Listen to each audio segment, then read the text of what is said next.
Good morning. Good morning.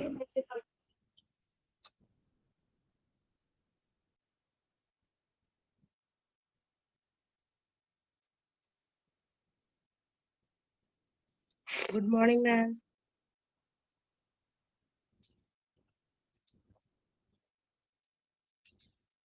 Okay, നമ്മൾ കഴിഞ്ഞ ക്ലാസ്സിൽ പുതിയൊരു ചാപ്റ്റർ സ്റ്റാർട്ട് ചെയ്തിരുന്നു, safety and security in the hospital അല്ലേ? അതല്ലേ നമ്മൾ സ്റ്റാർട്ട് ചെയ്ത ചാപ്റ്റർ. എവിടെ വരെയാണ് കഴിഞ്ഞ ക്ലാസ്സിൽ എടുത്ത് നിർത്തിയത്? ഓർക്കുന്നോ? വായിച്ചിരുന്നോ എടുത്ത ഭാഗമൊക്കെ? ജനറൽ സേഫ്റ്റി റൂൾസ് പറഞ്ഞു, സേഫ്റ്റി ഇൻ പേഷ്യന്റ് കെയർ പറഞ്ഞു, സേഫ്റ്റി ഇൻ ട്രാഫിക് അല്ലേ പറഞ്ഞുകൊണ്ടിരുന്നേ? ആ ഭാഗമല്ലേ എടുത്തത്? സേഫ്റ്റി ഇൻ ട്രാഫിക് അത് കംപ്ലീറ്റ് ആയിരുന്നോ? കംപ്ലീറ്റ് ആയിരുന്നു. ഓക്കെ, ശരി. സേഫ്റ്റി ഇൻ ട്രാഫിക് അല്ലേ? ഓക്കെ, ശരി. അപ്പൊ ജസ്റ്റ് നമുക്കതൊന്നും പറഞ്ഞിട്ട് ഒന്ന് റിവൈൻഡ് ചെയ്തിട്ട് നെക്സ്റ്റ് ഭാഗത്തേക്ക് പോവാട്ടോ.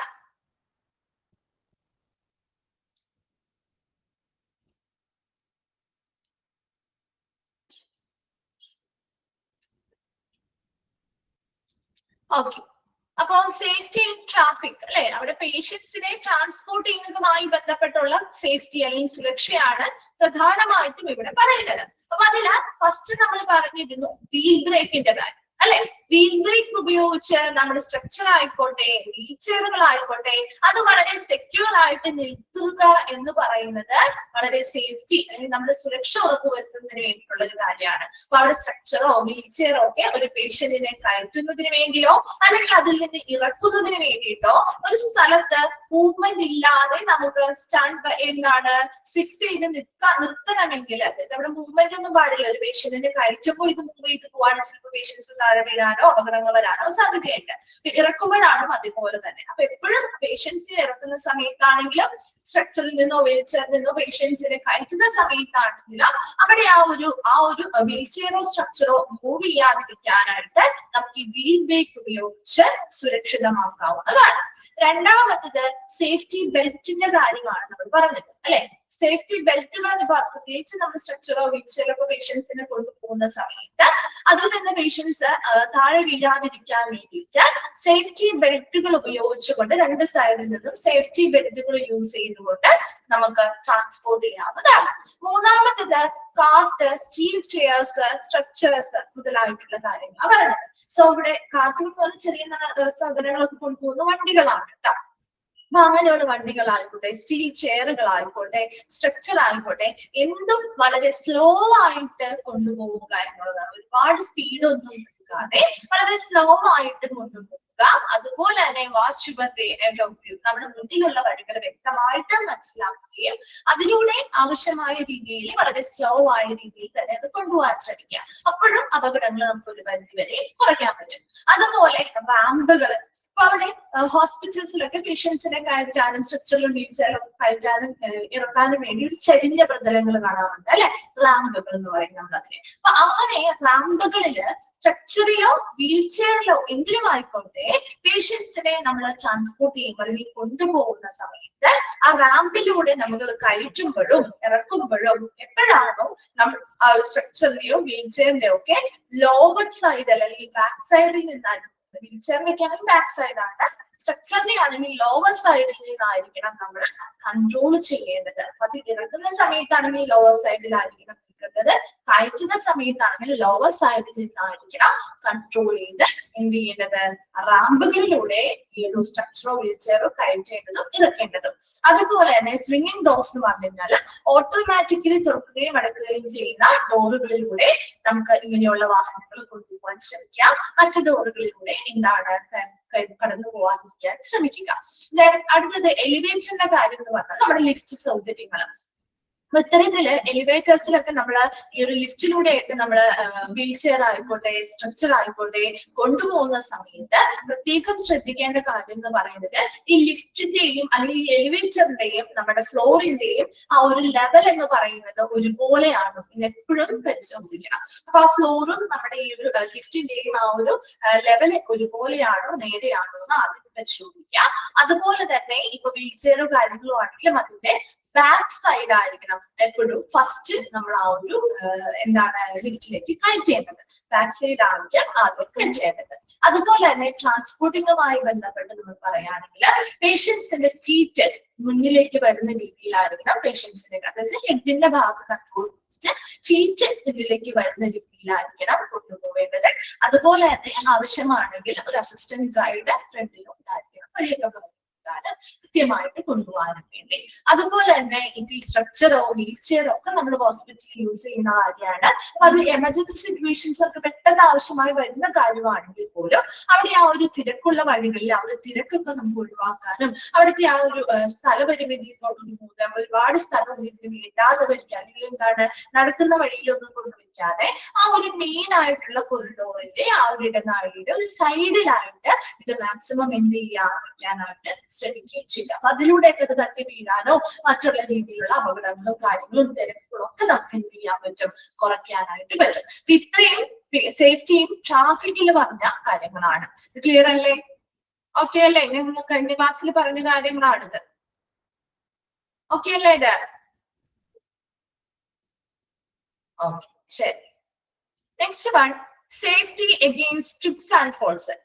സേഫ്റ്റി അഗെയിൻസ്റ്റ് ട്രിപ്സ് ആൻഡ് ഫോൾസിൽ പറയുന്നത്, അതായത് ഇവിടെ സേഫ്റ്റി എന്ന് ഉദ്ദേശിക്കുന്നത് ചിലപ്പോൾ താഴെ വീഴുന്നതോ അല്ലെങ്കിൽ അതുമായി ബന്ധപ്പെട്ട് ചിലപ്പോൾ തട്ടി വീഴാം അല്ലെങ്കിൽ താഴേക്ക് വീഴാം, അത്തരത്തിലുള്ള കാര്യങ്ങൾക്ക് എതിരെയുള്ള സേഫ്റ്റി അല്ലെങ്കിൽ സുരക്ഷയാണ് ഉദ്ദേശിക്കുന്നത്. Okay, safety against trips and ഫോൾസിൽ പറയുന്നത് ഫസ്റ്റ് വൺ ആണ്, gather up the little things on floor like banana peelings, flower petals, pencils, broken glass, etc. അപ്പൊ നമുക്കറിയാം നമ്മുടെ ഫ്ലോറിൽ ബനാന പീലിങ്സ്, പഴത്തിന്റെ തൊലികൾ കിടന്നാല് അല്ലെങ്കിൽ ഫ്ലവർ പെറ്റൽസ് അല്ലെ പൂവിന്റെ ഇതളുകളോ അല്ലെങ്കിൽ എന്തെങ്കിലും പെൻസിലോ എന്തെങ്കിലും പൊട്ടിയ ഗ്ലാസോ കാര്യങ്ങളോ അങ്ങനെയുള്ള എന്തെങ്കിലും ഐറ്റംസ് ഒക്കെ കണ്ടു കഴിഞ്ഞാല് എന്ത് പറ്റും, അതിൽ തെന്നി വീഴാം അല്ലെങ്കിൽ തട്ടി വീഴാം അല്ലെ. അപ്പൊ അങ്ങനെയൊക്കെയുള്ള അപകടങ്ങൾ സംഭവിച്ചേക്കാം. സോ അത്തരത്തിലുള്ള അപകടങ്ങൾ ഇവിടെ കുറയ്ക്കുന്നതിന് വേണ്ടി ഇത്തരത്തിൽ ഫ്ലോറിൽ എന്തെങ്കിലും ബനാന പീലിങ്സോ ഫ്ലവർ പെറ്റലോ പെൻസിലോ ബ്രോക്കൺ ഗ്ലാസോ അതുപോലെയുള്ള മറ്റെന്തൊരു പ്രൊഡക്റ്റ് കിടന്നാൽ അല്ലെങ്കിൽ എന്ത് സാധനങ്ങൾ കിടന്നാലോ അതെന്ത് ചെയ്യുക, കളക്ട് ചെയ്ത് മാറ്റുക എന്നുള്ളതാണ്. രണ്ടാമത്തത്, liquid spill instantly block of the area until it is cleaned. ഇപ്പൊ വെള്ളം വീണതാകാം, നമ്മുടെ വീട്ടിലാണെങ്കിൽ വെള്ളോ അല്ലെങ്കിൽ എണ്ണയൊക്കെ വീണിട്ടുണ്ട്, ഓയിലൊക്കെ വീണിട്ടുണ്ടെങ്കിൽ എന്താ പറ്റുക, അതിൽ തെന്നി വീഴാറുണ്ട് അല്ലെ. ഇല്ലേ, തെന്നി വീഴാറില്ല കുട്ടികളോ അല്ലെങ്കിൽ മുതിർന്നവരൊക്കെ ഉണ്ടെങ്കിൽ തെന്നി വീഴാം അല്ലെ. സോ അത്തരത്തിലുള്ള അപകടങ്ങൾ കുറയ്ക്കാൻ വേണ്ടി ക്ലീൻ ലിക്വിഡ് സ്പില്ല്, ലിക്വിഡ് ആയിട്ടുള്ള ഓയിലോ അല്ലെങ്കിൽ വാട്ടറോ ഒക്കെ ഏതെങ്കിലും ഏരിയയിൽ വീണിട്ടുണ്ട്. അപ്പൊ അല്ലെങ്കിൽ ഇപ്പൊ ചിലപ്പോ എന്തെങ്കിലും മെഡിസിൻസ് എടുക്കുന്ന സമയത്ത് അതുമാവാം. അപ്പൊ അങ്ങനെ എന്തെങ്കിലും വീണിട്ടുണ്ടെങ്കിൽ ആ ഒരു ഏരിയ എന്ത് ചെയ്യുക, instantly block of the area, അതായത് ആ ഒരു ഏരിയയിലേക്കുള്ള മറ്റുള്ളവരുടെ പ്രവേശനം എന്ത് ചെയ്യുക, തടയുക. അങ്ങനെ മറ്റുള്ളവരുടെ പ്രവേശനം തടഞ്ഞ് ആ ഒരു ഏരിയ വൃത്തിയാക്കുക എന്നുള്ളതാണ്. അപ്പൊ ആ ഒരു ഏരിയ ക്ലീൻ ചെയ്യുന്നത് വരെ മറ്റാരെയും അവിടേക്ക് പ്രവേശിക്കാതിരിക്കുക, ഉടനെ തന്നെ ആ ഒരു ഏരിയ ക്ലീൻ ചെയ്ത് വൃത്തിയാക്കുകയും ചെയ്യുക. മൂന്നാമത്തത്, keep drawers and cabinet door close, especially doors of wall overhead mounted cabinet. അതുപോലെ തന്നെ ഇപ്പോ ഡ്രോയേഴ്സ്, ക്യാബിനറ്റ് ഡോറുകളൊക്കെ എപ്പോഴും ക്ലോസ് ചെയ്ത് വെക്കുക. അപ്പൊ അങ്ങനെയുള്ള ഡോറുകളൊക്കെ എന്താണ് പെട്ടെന്ന് നമ്മൾ വരുന്ന സമയത്ത് നമ്മുടെ വീട്ടിലൊക്കെ അടുക്കളയിലാണെങ്കിലും ഒക്കെ കബോർഡ്സ് ഇല്ലേ, കബോർഡുകൾ സെറ്റ് ചെയ്തിട്ടില്ലേ, ഡ്രോയേഴ്സോ അല്ലെങ്കിൽ അങ്ങനെ എന്തെങ്കിലും ഒക്കെ സെറ്റ് ചെയ്തിട്ടുണ്ടാവുമല്ലോ. അപ്പൊ അതൊക്കെ ഇങ്ങനെ തുറന്നെടുക്കാൻ, ഡോറും കാര്യങ്ങളൊക്കെ തുറന്നെടുക്കാണെങ്കിൽ നമ്മൾ ചിലപ്പോൾ വളരെ പെട്ടെന്ന് എന്തെങ്കിലും ഒക്കെ എടുക്കാൻ വരികയാണെങ്കിൽ അത് തട്ടി വീഴാൻ സാധ്യതയുണ്ട് അല്ലെ. അതുപോലെ തന്നെ പ്രത്യേകം ശ്രദ്ധിക്കേണ്ട കാര്യമാണ്, നമ്മുടെ മുകളിൽ തലയ്ക്ക് മുകളിൽ നമ്മള് എന്താണ് സാധനങ്ങളൊക്കെ ഹൈറ്റ് ഉള്ള സ്ഥലത്ത് ഇതുപോലെ കബോർഡുകൾ കാര്യങ്ങൾ സ്ഥാപിക്കാറില്ലേ, ഇല്ലേ? വീട്ടിലാണെങ്കിലും നമ്മൾ ഷെൽഫുകൾ വെക്കാറില്ലേ മുകളിലായിട്ട്. സോ അത്തരത്തിലുള്ള ഷെൽഫുകളോ കാര്യങ്ങളോ ഒക്കെ ആണെങ്കിൽ അതിന്റെ ഡോറുകൾ ഒരിക്കലും ഓപ്പൺ ചെയ്തിടരുത്, എപ്പോഴും ക്ലോസ്ഡ് ആയിരിക്കണം. കാരണം എന്തുകൊണ്ടാ നമ്മൾ പെട്ടെന്ന് വരുന്ന സമയത്ത് ചിലപ്പോൾ കണ്ടില്ലെങ്കിൽ അത് തട്ടി തലയ്ക്ക് മരിക്കുകൾ എടുക്കാം അല്ലെ, താഴെ വീഴാം അല്ലെ. അപ്പൊ അത്തരത്തിലുള്ള അപകടങ്ങളും നമുക്ക് ഇതുവഴി കുറയ്ക്കാൻ പറ്റും. ഇപ്പൊ ഡ്രോയേഴ്സ്, ക്യാബിനറ്റ് ഡോർസ് എല്ലാത്തിന്റെയും ഡോറുകൾ എന്ന് പറയുന്നത് എപ്പോഴും ക്ലോസ്ഡ് ആയിരിക്കുക. പ്രത്യേകിച്ച് door on wall overhead mounted cabinet, നമുക്ക് തലയ്ക്ക് മുകളിൽ സ്ഥിതി ചെയ്യുന്ന രീതിയിലുള്ള മൗണ്ടഡ് ക്യാബിനറ്റ്സോ ഡ്രോയേഴ്സോ ബോർഡുകളോ കാര്യങ്ങളോ ഉണ്ടെങ്കിൽ അതിന്റെ പ്രത്യേകമായിട്ട് നമുക്ക് എപ്പോഴും എന്ത് ചെയ്യണം, ഡോർസ് കാര്യങ്ങളൊക്കെ എപ്പോഴും എന്ത് ചെയ്യണം, ക്ലോസ്ഡ് ആയിരിക്കണം. അതുപോലെ ബിവെയർ ഓഫ് ഇലക്ട്രിക് ബോർഡ്സ്, അതായത് ഇലക്ട്രിക് വയറുകൾ കിടക്കാറില്ലേ? ഇപ്പൊ നമ്മുടെ വീട്ടിൽ പണിയൊക്കെ നടക്കുന്ന സമയത്തൊക്കെ ആണെങ്കിൽ ഇലക്ട്രിക് വയറുകളൊക്കെ ഇങ്ങനെ പുറമെ ഇങ്ങനെ വെറുതെ ഫ്ലോറിൽ കിടക്കുകയാണെങ്കിൽ എന്താ പറ്റുക? തട്ടി വീഴാൻ സാധ്യത കൂടുതലാണ് അല്ലെ? You may easily trip. നമ്മൾ പെട്ടെന്ന് താഴെ വീഴാൻ തട്ടി അല്ലെ? So place them out of the way. അപ്പൊ ആ നടക്കുന്ന വഴിയിൽ നിന്ന് അത് എന്ത് ചെയ്യുക? ഒരു സൈഡിലേക്ക് നീക്കിയിടുക.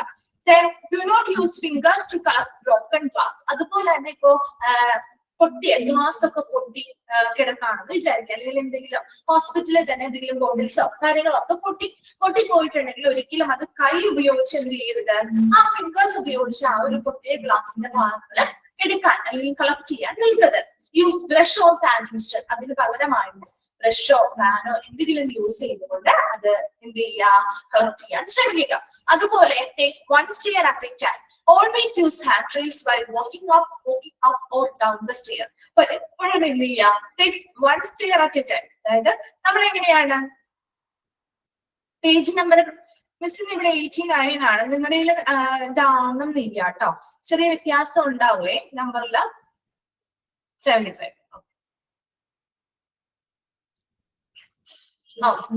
ശരി, അപ്പോ ഇവിടെ നമ്മൾ പറയുന്ന take one stair at A time എന്ന് പറഞ്ഞാൽ എന്താ ഉദ്ദേശിക്കുന്നത്?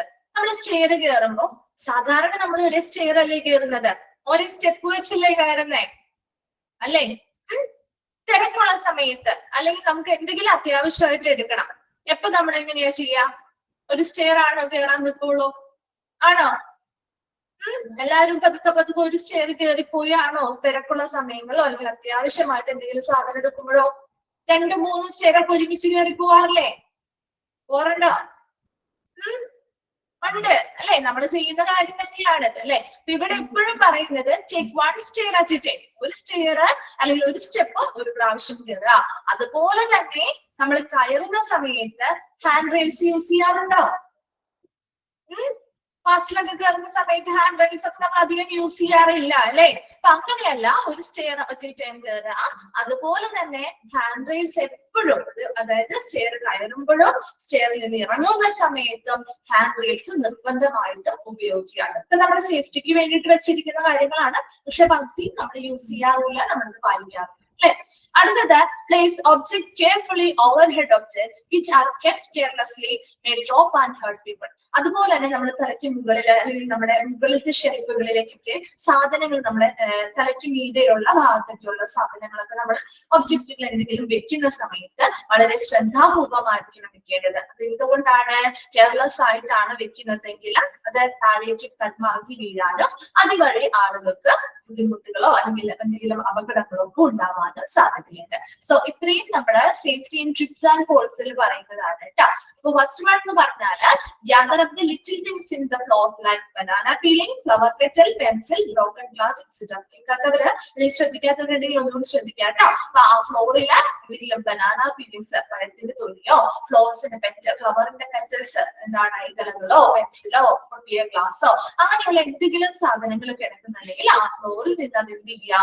കളക്ട് ചെയ്ത് മാറ്റുക എന്നുള്ളതാണ് ഒന്നാമത് പറയുന്നത്. രണ്ടാമത് എന്തെങ്കിലും ലിക്വിഡ് ആയിട്ടുള്ള ഓയിലോ വാട്ടറോ ഒക്കെ ഒരു ഏരിയയിൽ വീണിട്ടുണ്ടെങ്കിൽ ആ ഏരിയയിലേക്ക് മറ്റുള്ളവരുടെ ആ ഒരു പ്രവേശനം കുറയ്ക്കുകയും അതുപോലെ തന്നെ ആ ഏരിയയുമായി ബന്ധപ്പെട്ട് എത്രയും വേഗം ക്ലീൻ ചെയ്ത് അത് മാറ്റുകയും ചെയ്യുക.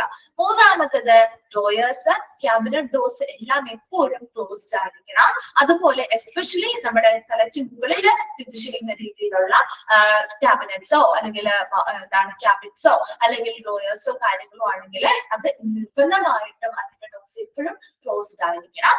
അതുപോലെ എന്തെങ്കിലും ഇലക്ട്രിക് വയറുകളോ കാര്യങ്ങളോ ഉണ്ടെങ്കിൽ അതിലൊരു ശ്രദ്ധ കൊടുക്കേണ്ടത് അത്യാവശ്യമാണ്. കാരണം അതില് വയറുകളോ കാര്യങ്ങളോ ഒക്കെ ഇങ്ങനെ കിടക്കുമ്പോൾ അതിൽ തട്ടി വീഴാനുള്ള സാധ്യത കൂടുതലാണ്. അതുകൊണ്ട് തന്നെ അത് എന്ത് ചെയ്യുക? ഒരു സൈഡിലേക്ക് മാക്സിമം നീക്കി വെക്കാനായിട്ട് ശ്രമിക്കുക. അതുപോലെ പൊട്ടിയ ഗ്ലാസോ ബോട്ടിൽസോ കാര്യങ്ങളോ ഒക്കെ ഉണ്ടെങ്കിൽ അതൊരിക്കലും ഫിംഗേഴ്സ് ഉപയോഗിച്ച് അത് കളക്ട് ചെയ്യാതെ ബ്രഷോ അല്ലെങ്കിൽ പാനോ അതിന് പകരമായി യൂസ് ചെയ്യുക. അതുപോലെ ഒരു സ്റ്റെയർ അറ്റ് എ ടൈം കയറുക. അതുപോലെ എപ്പോഴും സ്റ്റെയർ കയറുന്ന സമയത്തും ഇറങ്ങുന്ന സമയത്തും ഹാൻഡ് റെയിൽസ് ഉപയോഗിക്കുക. അതുപോലെ നമുക്ക് തലയ്ക്ക് മുകളിലായിട്ട് അല്ലെങ്കിൽ അത്രയും ഹൈറ്റിൽ സാധനങ്ങൾ വെക്കുന്ന സമയത്ത് വളരെ ശ്രദ്ധ കൊടുക്കേണ്ടതായിട്ടുണ്ട്. അതിൽ അശ്രദ്ധയോട് കൂടിയാണ് അത് വെക്കുന്നതെങ്കിൽ ചിലപ്പോൾ അത് താഴേക്ക് തട്ടി വീണാൽ അപകടങ്ങൾ ഉണ്ടായേക്കാം. വേഗം ഒന്ന് വായിച്ചു നോക്കിയേ safety games, trips and falls കേട്ടോ.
അയച്ചു കഴിഞ്ഞോ? കഴിഞ്ഞവരൊന്ന് റിപ്ലൈ ചെയ്യണേ.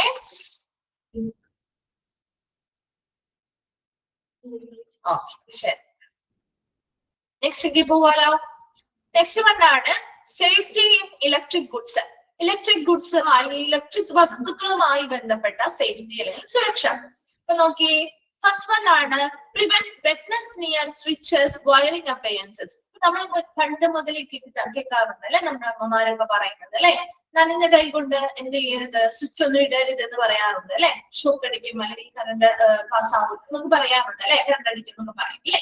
അതുപോലെ തന്നെ ഇത്തരം ഹോസ്പിറ്റലിൽ ഉപയോഗിക്കുന്ന സ്വിച്ചസ് അല്ലെങ്കിൽ വയറിംഗ് അപ്ലയൻസസ്, വയറുമായി ബന്ധപ്പെട്ട അങ്ങനെയുള്ള ഉപകരണങ്ങൾ, ഇലക്ട്രിക് ഉപകരണങ്ങൾ മുതലായവയുടെ ചുറ്റുമുള്ള ഈർപ്പം ഉണ്ടാവുന്നത് എപ്പോഴും എന്ത് ചെയ്യുക, തടയുക.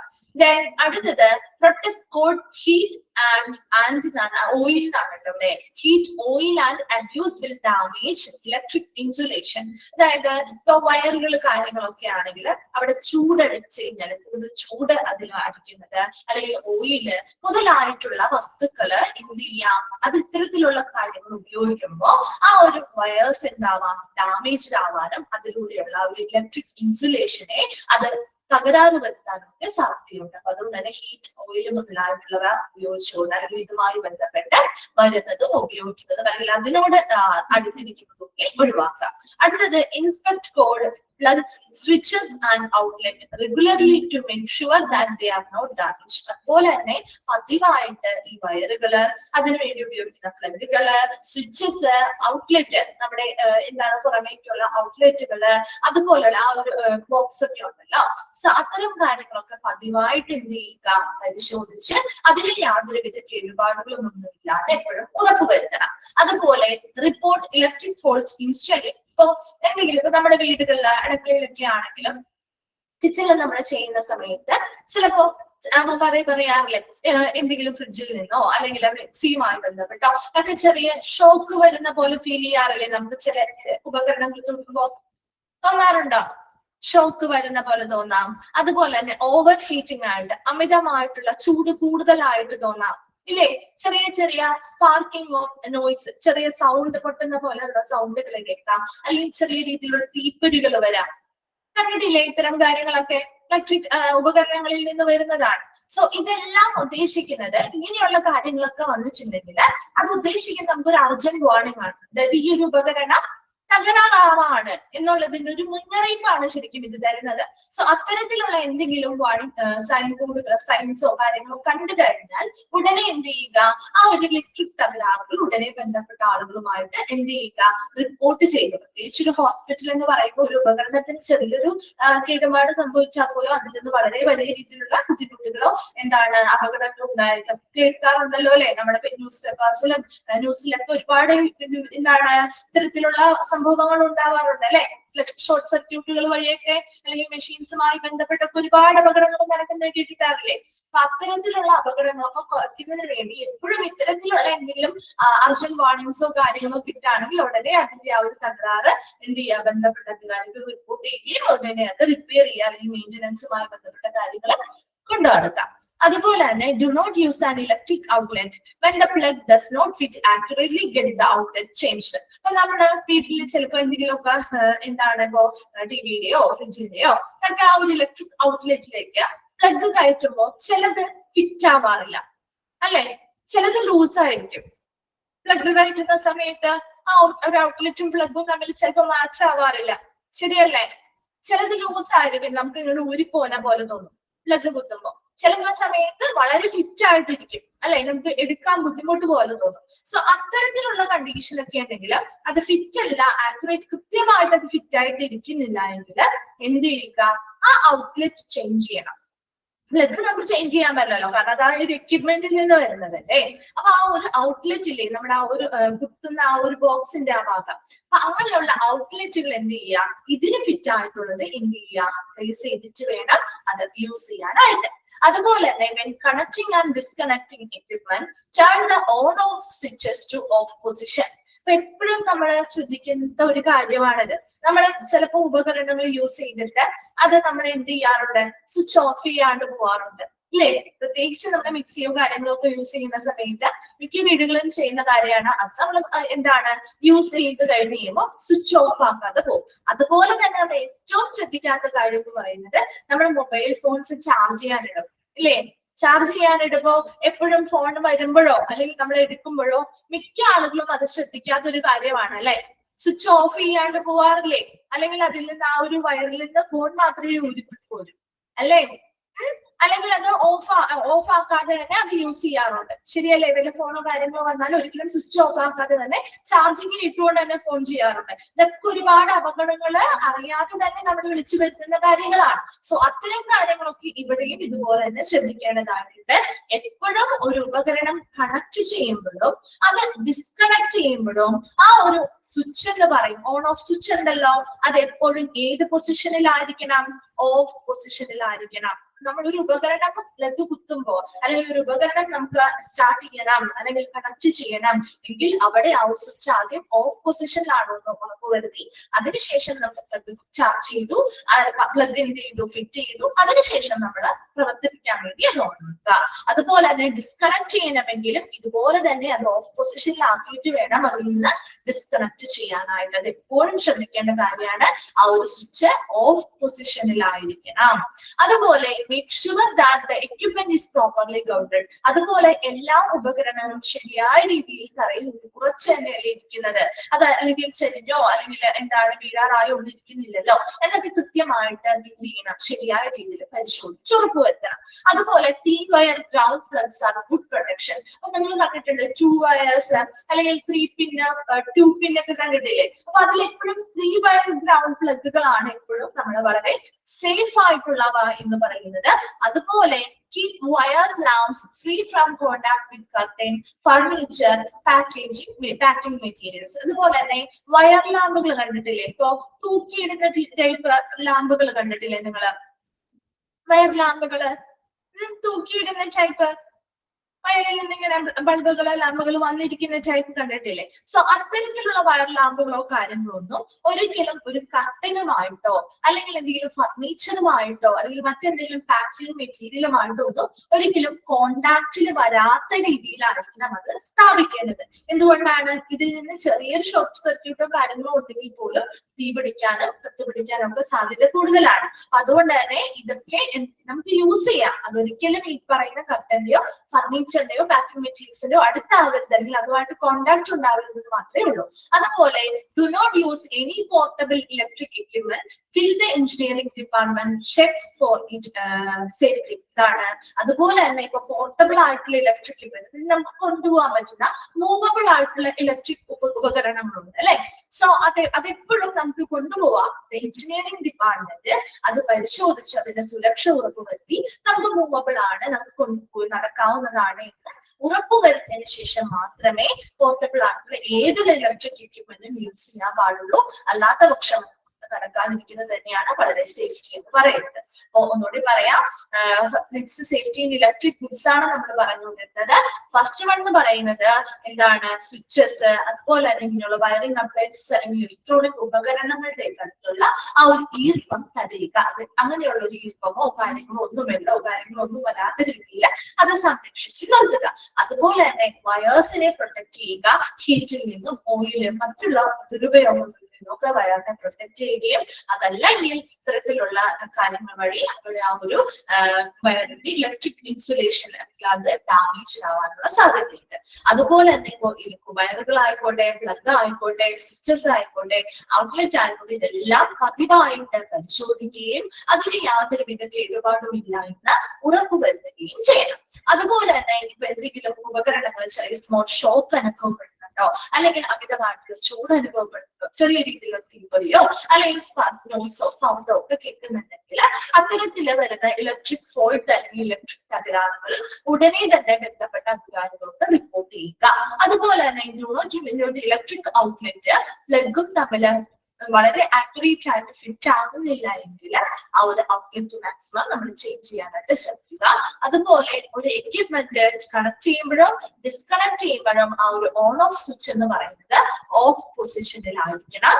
അതുപോലെ എപ്പോഴും എല്ലാ ഉപകരണങ്ങളും ശരിയായ രീതിയിൽ ഗ്രൗണ്ട് ചെയ്തിട്ടുണ്ട് അല്ലെങ്കിൽ ഗ്രൗണ്ടിൽ ശരിയായ രീതിയിൽ യോജിപ്പിച്ചാണ് ഇരിക്കുന്നതെന്ന് ഉറപ്പുവരുത്തേണ്ട കാര്യമാണ്. അതുപോലെ 3 വയർ ഗ്രൗണ്ട് പ്ലഗുകളാണ് മറ്റുള്ളവയെക്കാളൊക്കെ കുറച്ചും കൂടി ഗുഡ് പ്രൊട്ടക്ഷൻ നൽകുന്നത്. അതുപോലെ വയർ ലാമ്പുകളൊക്കെ തൂക്കിയിട്ടുണ്ടെങ്കിൽ അത്തരം കാര്യങ്ങൾ ഒരിക്കലും കർട്ടന്റെയോ ഫർണിച്ചേഴ്സിന്റെയോ പാക്കിംഗ് മെറ്റീരിയൽസുമായിട്ടോ കോൺടാക്റ്റിൽ വരാതെ സൂക്ഷിക്കുക. അതുപോലെ തന്നെ പോർട്ടബിൾ ആയിട്ടുള്ള ഏതൊരു ഇലക്ട്രിക് എക്യുപ്മെന്റും യൂസ് ചെയ്യണമെങ്കിൽ ഇലക്ട്രിക് എഞ്ചിനീയറിംഗ് ഡിപ്പാർട്ട്മെന്റ് അത് ചെക്ക് ചെയ്ത് അത് ഓക്കെ ആണെന്ന് ഉറപ്പുവരുത്തിയതിനു ശേഷം അത് യൂസ് ചെയ്യുക അല്ലെങ്കിൽ കൈകാര്യം ചെയ്യുക. വേഗം ഒന്ന് വായിച്ചു നോക്കിയ സേഫ്റ്റി ഇൻ ഇലക്ട്രിക് ഗുഡ്സ് അല്ലേ.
ഓക്കെ, വായിച്ചു കഴിഞ്ഞോ?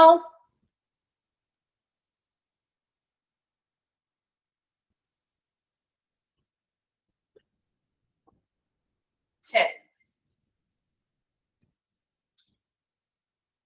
ഓക്കെ, നെക്സ്റ്റ് നമ്മള് സെക്യൂരിറ്റി. അപ്പൊ നമ്മുടെ സേഫ്റ്റിയുമായി ബന്ധപ്പെട്ട കാര്യങ്ങൾ കംപ്ലീറ്റ് ആയി കേട്ടോ. സേഫ്റ്റിയുമായി ബന്ധപ്പെട്ട കാര്യങ്ങളാണ് നമ്മൾ ഒരു ഹോസ്പിറ്റലുമായി ബന്ധപ്പെട്ട് പാലിക്കേണ്ട കാര്യങ്ങളാണ് നമ്മൾ പറഞ്ഞുകൊണ്ടിരുന്നത്. ഇനി നമ്മൾ അടുത്തത് സെക്യൂരിറ്റി എന്ന് പറയുന്ന സെക്ഷനിലേക്കാണ് കിടക്കുന്നത്. അപ്പൊ സെക്യൂരിറ്റിയിൽ ഫസ്റ്റ് നമ്മൾ പഠിക്കാൻ പോകുന്നത് how the hospital suffer loss. അപ്പൊ ഇവിടെ നല്ലൊരു ഹോസ്പിറ്റലിൽ നല്ലൊരു സെക്യൂരിറ്റി സിസ്റ്റം ഉണ്ട്, നല്ലൊരു സുരക്ഷാ സംവിധാനങ്ങൾ ഉണ്ട് എങ്കിൽ ഹോസ്പിറ്റലിന് അധികം നാശനഷ്ടങ്ങളോ നഷ്ടങ്ങളോ കാര്യങ്ങളോ ഒന്നും സംഭവിക്കില്ല അല്ലെ. അതേസമയം നല്ലൊരു സെക്യൂരിറ്റി ഇല്ലെങ്കിൽ ഒരു ഹോസ്പിറ്റലില് എന്തൊക്കെ നഷ്ടങ്ങൾ എന്തൊക്കെ നഷ്ടങ്ങൾ അവർക്ക് സംഭവിക്കാം, അല്ലെങ്കിൽ എന്തൊക്കെ ലോസ് അവർ സഫർ ചെയ്യേണ്ടതായിട്ട് വരും. അതാണ് താഴെ പറയുന്ന കാര്യങ്ങൾ. അപ്പൊ അത് ഫസ്റ്റ് വണ്ണാണ് എംബെസൽമെന്റ് പിൽഫറേജ്. എന്താണ് എംബെസൽമെന്റ് പിൽഫറേജ് എന്ന് പറഞ്ഞാൽ അറിയാത്തവരുണ്ടെങ്കിൽ അതെ, തട്ടിപ്പ് അല്ലെങ്കിൽ കൊള്ളാത്തത്, സാമ്പത്തിക തട്ടിപ്പ്, മോഷണങ്ങളൊക്കെയാണ് എംബെസൽമെന്റ് പിൽഫറേജ് എന്ന് പറയുന്നത്. അപ്പൊ അറിയാത്തവരുണ്ടെങ്കിൽ ഒന്ന് എഴുതി വെക്കുക കേട്ടോ. ഇപ്പൊ ചിലപ്പോൾ നിങ്ങൾക്ക് പറയുമ്പോ ഓക്കെ ആയിരിക്കും, പിന്നെ നിങ്ങൾ ഇത് എടുക്കുന്ന സമയത്ത് ഇത് എന്താണാവോ മിസ് പറഞ്ഞതെന്ന് ചിലപ്പോൾ ഓർമ്മ കിട്ടുന്ന വരിക. അപ്പൊ അതുകൊണ്ട് പിന്നെ നിങ്ങൾ പഠിക്കുന്ന സമയത്ത് അറിയാത്തവരുണ്ടെങ്കിൽ ഓർത്ത് വെക്കാൻ പറ്റുന്നവരാണെങ്കിൽ അത് മതി കേട്ടോ. അല്ലാന്നുണ്ടെങ്കിൽ കിട്ടാത്തവരുണ്ടെങ്കിൽ ഒന്ന് ജസ്റ്റ് എഴുതി വെക്കുക. സാമ്പത്തിക തട്ടിപ്പ്, മോഷണം, ചെറിയ രീതിയിലുള്ള മോഷണങ്ങളൊക്കെ സംഭവിക്കാം. അതാണ് എംബെസൽമെന്റ് പിൽഫറേജ്. അപ്പൊ നല്ലൊരു സെക്യൂരിറ്റി ഉണ്ടെങ്കിൽ ഇത് സംഭവിക്കും? ഇല്ല അല്ലെ. നല്ലൊരു സെക്യൂരിറ്റി സിസ്റ്റം ഉണ്ടെങ്കിൽ അവിടെ ഇത് സംഭവിക്കില്ല. അതേസമയം അവിടെ സെക്യൂരിറ്റി നല്ല രീതിയിൽ വർക്ക് ചെയ്യുന്നില്ല, അല്ലെങ്കിൽ നല്ല രീതിയിലുള്ള സുരക്ഷാ സംവിധാനമോ കാര്യങ്ങളോ ഇല്ല എങ്കിൽ ഈ പറയുന്ന പോലെ സാമ്പത്തികപരമായിട്ടുള്ള വലിയ രീതിയിലുള്ള തട്ടിപ്പുകളുള്ള അല്ലെങ്കിൽ മോഷണങ്ങളോ കാര്യങ്ങളോ ഒക്കെ സംഭവിച്ചിരിക്കാം. രണ്ടാമത്തത് kick backs and collusion equipment theft. എന്താണ് kick backs and collusion equipment theft എന്ന് പറഞ്ഞാൽ? കൈക്കൂലി, ഒത്തുകളി, ഉപകരണങ്ങൾ മോഷണം. ഇപ്പൊ കൈക്കൂലി കൊടുക്കുക നമ്മൾ കണ്ടിട്ടുണ്ടല്ലോ അല്ലെ, നമ്മൾ ഫിലിംസിലാണെങ്കിലും ഒക്കെ കണ്ടിട്ടില്ലേ? ഇപ്പൊ ഹോസ്പിറ്റലിലുള്ള ആളുകൾക്ക് തന്നെ കൈക്കൂലിയോ കാര്യങ്ങളൊക്കെ കൊടുക്കുക, അല്ലെങ്കിൽ അവര് ഒത്തു കളിച്ചുകൊണ്ട് ഉപകരണങ്ങളോ കാര്യങ്ങളോ ഇവിടെ നിന്ന് മോഷണം പോവാലോ അല്ലെ. ഒരു ഹോസ്പിറ്റലിൽ സംഭവിച്ച ഒരുപാട് വലിയ വലിയ ഉപകരണങ്ങളുണ്ട് അല്ലെ. അപ്പൊ അവിടുത്തെ ആളുകളുമായി ബന്ധപ്പെട്ട് അവിടുത്തെ ജീവനക്കാര് തന്നെ കൈക്കൂലി വാങ്ങുകയോ അല്ലെങ്കിൽ ഒത്തുകളി മറ്റുള്ളവരുമായി ഒത്തുകളിക്കുകയോ ചെയ്തുകൊണ്ട് ഉപകരണങ്ങൾ മോഷണം പോവാലോ അല്ലെ. അത് നല്ലൊരു സെക്യൂരിറ്റി അവിടെ ഇല്ലാത്തത് കൊണ്ടല്ലേ അത് സംഭവിക്കുന്നത്? ആണോ? ആണ്. അപ്പൊ രണ്ടെണ്ണം ക്ലിയർ ആണോ? അപ്പൊ ഫസ്റ്റ് വൺ നമ്മൾ പറഞ്ഞത് എംബസൽമെന്റ്, പിൽഫറേജ് എന്ന് പറഞ്ഞാല് സാമ്പത്തിക തട്ടിപ്പ്, അതുപോലെ മോഷണം. രണ്ടാമത് പറഞ്ഞത് കൈക്കൂലി, ഒത്തുകളി, ഉപകരണങ്ങൾ മോഷണം പോവുക. മൂന്നാമത്തത് പേഴ്സണൽ പ്രോപ്പർട്ടി തെഫ്റ്റ്. എന്താണ്? വ്യക്തിഗത സ്വത്ത് മോഷണം അല്ലെ. പേഴ്സണൽ പ്രോപ്പർട്ടി തെഫ്റ്റ്, വ്യക്തിഗത സ്വത്ത് മോഷണം. അതായത് ഇവിടെ പേഴ്സണൽ പ്രോപ്പർട്ടീസ് എന്ന് പറയുമ്പോൾ പ്രധാനമായിട്ട് ഒരു ഹോസ്പിറ്റലിനെ സംബന്ധിച്ച് ഒരുപാട് രേഖകളുണ്ട് അല്ലെ. അവരുടെ പ്രൈവറ്റ് ആയിട്ടുള്ള അല്ലെ പേഴ്സണൽ പ്രോപ്പർട്ടീസ് ആണ് അല്ലെ. ഒരുപാട് രേഖകളുണ്ട്, അതുപോലെ മെഡിക്കൽ റെക്കോർഡുകളുണ്ട്, അങ്ങനെയുള്ള ഇമ്പോർട്ടന്റ് ആയിട്ടുള്ള ഒരുപാട് ലീഗൽ ഡോക്യുമെന്റ്സ് ഉള്ള ഒരു സ്ഥാപനമാണ് ഹോസ്പിറ്റൽ. സോ ഇത്തരത്തില് നല്ലൊരു സെക്യൂരിറ്റിയോ സേഫ്റ്റിയോ ഇല്ലെങ്കിൽ ഇതുമായി ബന്ധപ്പെട്ട് അവരുടെ വ്യക്തിപരമായിട്ടുള്ള പലതരത്തിലുള്ള സ്വത്തുക്കളും മോഷണം പോവാം. അടുത്തത് പേറോൾ ഫ്രോഡ് ആൻഡ് തെഫ്റ്റ്. എന്നാണ് ഇവിടെ ഉദ്ദേശിക്കുന്നത്? ശമ്പള തട്ടിപ്പ്, മോഷണം. അപ്പൊ അതുമായി ബന്ധപ്പെട്ട് ശമ്പളവുമായി ബന്ധപ്പെട്ട തട്ടിപ്പുകളും മോഷണങ്ങളും നടക്കാം. That include fraud in punching the time clock. അതായത് ഇവിടെ ഇതിൽ ഉൾപ്പെടുന്ന ഒരു കാര്യമാണ് നമ്മുടെ പഞ്ചിങ് ടൈം ക്ലോക്ക്. ഇപ്പൊ മിക്ക സ്ഥാപനങ്ങളും പഞ്ചിങ് ആണ്, സിസ്റ്റം ആണ് അല്ലെ. പഞ്ചിങ് സിസ്റ്റം അല്ലെ. നമ്മള് ജോലി എപ്പോഴാണോ ചെല്ലുന്നത് അപ്പോൾ പഞ്ചിങ് ചെയ്യണം, തിരികെ ഇറക്കുമ്പോഴും പഞ്ചിങ് സിസ്റ്റം ആണ് ഇപ്പൊ അല്ലെ. അപ്പൊ അങ്ങനെയുള്ള പഞ്ചിങ് ടൈം ക്ലോക്കില് എന്തെങ്കിലുമൊക്കെ തിരിമറികളോ തട്ടിപ്പുകളോ നടത്തിയിട്ട് അവരെന്ത് ചെയ്യും? അവര് അവിടെ ഉണ്ടായിരുന്നു എന്ന് വരുത്തി തീർക്കും. മനസ്സിലാവുന്നു? അപ്പൊ ചിലപ്പോ ഇന്ന് അവർ അവിടെ ഉണ്ടായിട്ടുണ്ടാവില്ല, ജോലി ചെയ്യാനായിട്ടുണ്ടാവില്ലെങ്കിലും അവരവിടെ ഇന്ന് ഉണ്ടായിരുന്നു, പ്രസന്റ് ആയിരുന്നു എന്ന രീതിയിൽ വരുത്തി തീർക്കും, അല്ലെങ്കിൽ ഓവർ ഡ്യൂട്ടീസ് എടുത്തിരുന്നു എന്ന രീതിയിൽ ആ ഒരു പഞ്ചിങ് ടൈം ക്ലോക്കിലെ എന്തെങ്കിലും തട്ടിപ്പുകളോ കാര്യങ്ങളോ നടത്തി അതിലൂടെ ശമ്പള തട്ടിപ്പും മോഷണങ്ങളും നടത്തുന്നു. അതുപോലെ തന്നെ cash theft that include the main cashier, subsidiary cashier, cafeteria cashier. അതുപോലെ തന്നെ fraudulent practices in purchasing, receiving and storing. അതുപോലെ തന്നെ പണം തട്ടിപ്പുകൾ, അതായത് പൈസ മോഷ്ടിക്കുക. അതായത് ഇപ്പൊ പ്രധാനമായിട്ടുള്ള കാഷിയേഴ്സ് അവരാണല്ലോ പൈസ കൈകാര്യം ചെയ്യുന്ന ആളുകൾ. അപ്പൊ പ്രധാനമായിട്ടുള്ള കാഷിയേഴ്സ്, അവരുടെ കീഴിലുള്ള സബ്സിഡറി കാഷിയേഴ്സ്, അതുപോലെ കഫറ്റീരിയയിലൊക്കെ കഫറ്റീരിയാസ് ഉണ്ടെങ്കിൽ അതുമായി ബന്ധപ്പെട്ട കാഷിയേഴ്സ്, ഇവരൊക്കെ എന്ത് ചെയ്യുക? പൈസ മോഷ്ടിക്കുക അല്ലെങ്കിൽ അതുമായി ബന്ധപ്പെട്ട തട്ടിപ്പ് നടത്തുക. അതുപോലെ തന്നെ നമ്മുടെ fraudulent practices purchasing, receiving and storing. ഇപ്പൊ ഹോസ്പിറ്റലിലേക്ക് ആകുമ്പോൾ ഒരുപാട് ഉപകരണങ്ങൾ നമ്മൾ പർച്ചേസ് ചെയ്യേണ്ടതായിട്ട് വരും അല്ലെ. സോ അത്തരത്തിൽ ബൾക്കായിട്ട് പർച്ചേസ് ചെയ്യുമ്പോൾ അതുമായി ബന്ധപ്പെട്ട് പർച്ചേസിംഗില് അത് ഓർഡർ ചെയ്യുമ്പോൾ അത് റിസീവ് ചെയ്യുന്നതുമായി ബന്ധപ്പെട്ട് അത് സ്റ്റോർ ചെയ്യുന്നതുമായി ബന്ധപ്പെട്ട് വലിയ രീതിയിലുള്ള വഞ്ചനാപരമായ രീതികൾ എന്ത് ചെയ്യുക? കാഴ്ചവെക്കുന്നു. അപ്പൊ അവർക്ക് ആവശ്യമില്ലാത്ത അല്ലെങ്കിൽ ഹോസ്പിറ്റലിന് ആവശ്യമില്ലാത്ത സാധനങ്ങൾ കൂടി ഓർഡർ ചെയ്യുന്നു, അത് പർച്ചേസ് ചെയ്യുന്നു, അത് റിസീവ് ചെയ്യുന്നു, അത് ആ സ്റ്റോറിൽ നിന്ന് റീസ്റ്റോർ ചെയ്യാതെ അല്ലെങ്കിൽ സ്റ്റോറിൽ ഓവർ സ്റ്റോക്ക് ആയിട്ടുള്ള സാധനങ്ങളൊക്കെ ഉണ്ടെങ്കിൽ അത് എന്ത് ചെയ്യുന്നു? തട്ടിപ്പുകൾ നടത്തി മറ്റുള്ള പുറത്ത് ആളുകൾക്ക് എന്ത് ചെയ്യുന്നു? കൊടുക്കുന്നു. സോ അത്തരത്തിലുള്ള വഞ്ചനാപരമായ രീതികൾ കാഴ്ചവെക്കുന്നു. അതുപോലെ തന്നെ fraud in registers, records and billing, computer fraud. അതുപോലെ തന്നെ രജിസ്റ്റേഴ്സില് നമ്മുടെ റെക്കോർഡുകളുമായി ബന്ധപ്പെട്ട് കമ്പ്യൂട്ടർ ബില്ലിങ്ങുമായി ബന്ധപ്പെട്ടൊക്കെ തട്ടിപ്പുകൾ അല്ലെങ്കിൽ എന്താണ് ഒത്തുകളികളോ അല്ലെങ്കിൽ അങ്ങനെയുള്ള പ്രശ്നങ്ങളോ സംഭവങ്ങളോ നടന്നേക്കാം. ഇതൊക്കെ how the hospital suffer loss. നല്ല സെക്യൂരിറ്റി സിസ്റ്റം ഇല്ലെങ്കിൽ ഒരു ഹോസ്പിറ്റലിൽ സംഭവിക്കാവുന്ന നാശനഷ്ടങ്ങളാണ്. ഒന്നാമത്തത് പറഞ്ഞത് സാമ്പത്തിക തട്ടിപ്പ്, മോഷണം. രണ്ടാമത്തത് കൈക്കൂലി, ഒത്തുകളികളിലൂടെയുള്ള ഉപകരണങ്ങൾ വിമോചനം. മൂന്നാമത്തെ വ്യക്തിഗതമായിട്ടുള്ള സ്വത്ത് മോഷണം. നാലാമത്തത് ശമ്പള തട്ടിപ്പ് മോഷണവും. അതുപോലെ അഞ്ചാമത്തത് പണം തട്ടുക അല്ലെങ്കിൽ പൈസ മോഷ്ടിക്കുക. അതുപോലെ തന്നെ വഞ്ചനാപരമായ രീതികളിലൂടെ, അതുപോലെ രജിസ്റ്റേഴ്സുമായി ബന്ധപ്പെട്ട്, റെക്കോർഡുകളുമായി ബന്ധപ്പെട്ട്, കമ്പ്യൂട്ടർ ബില്ലിങ്ങുമായി ബന്ധപ്പെട്ടൊക്കെയുള്ള തട്ടിപ്പുകൾ നടത്തുകയും ചെയ്യുക. വേഗം ഒന്ന് വായിച്ചു നോക്കിയേ.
വായിച്ചു കഴിഞ്ഞവരൊന്ന് റിപ്ലൈ ചെയ്യണേ.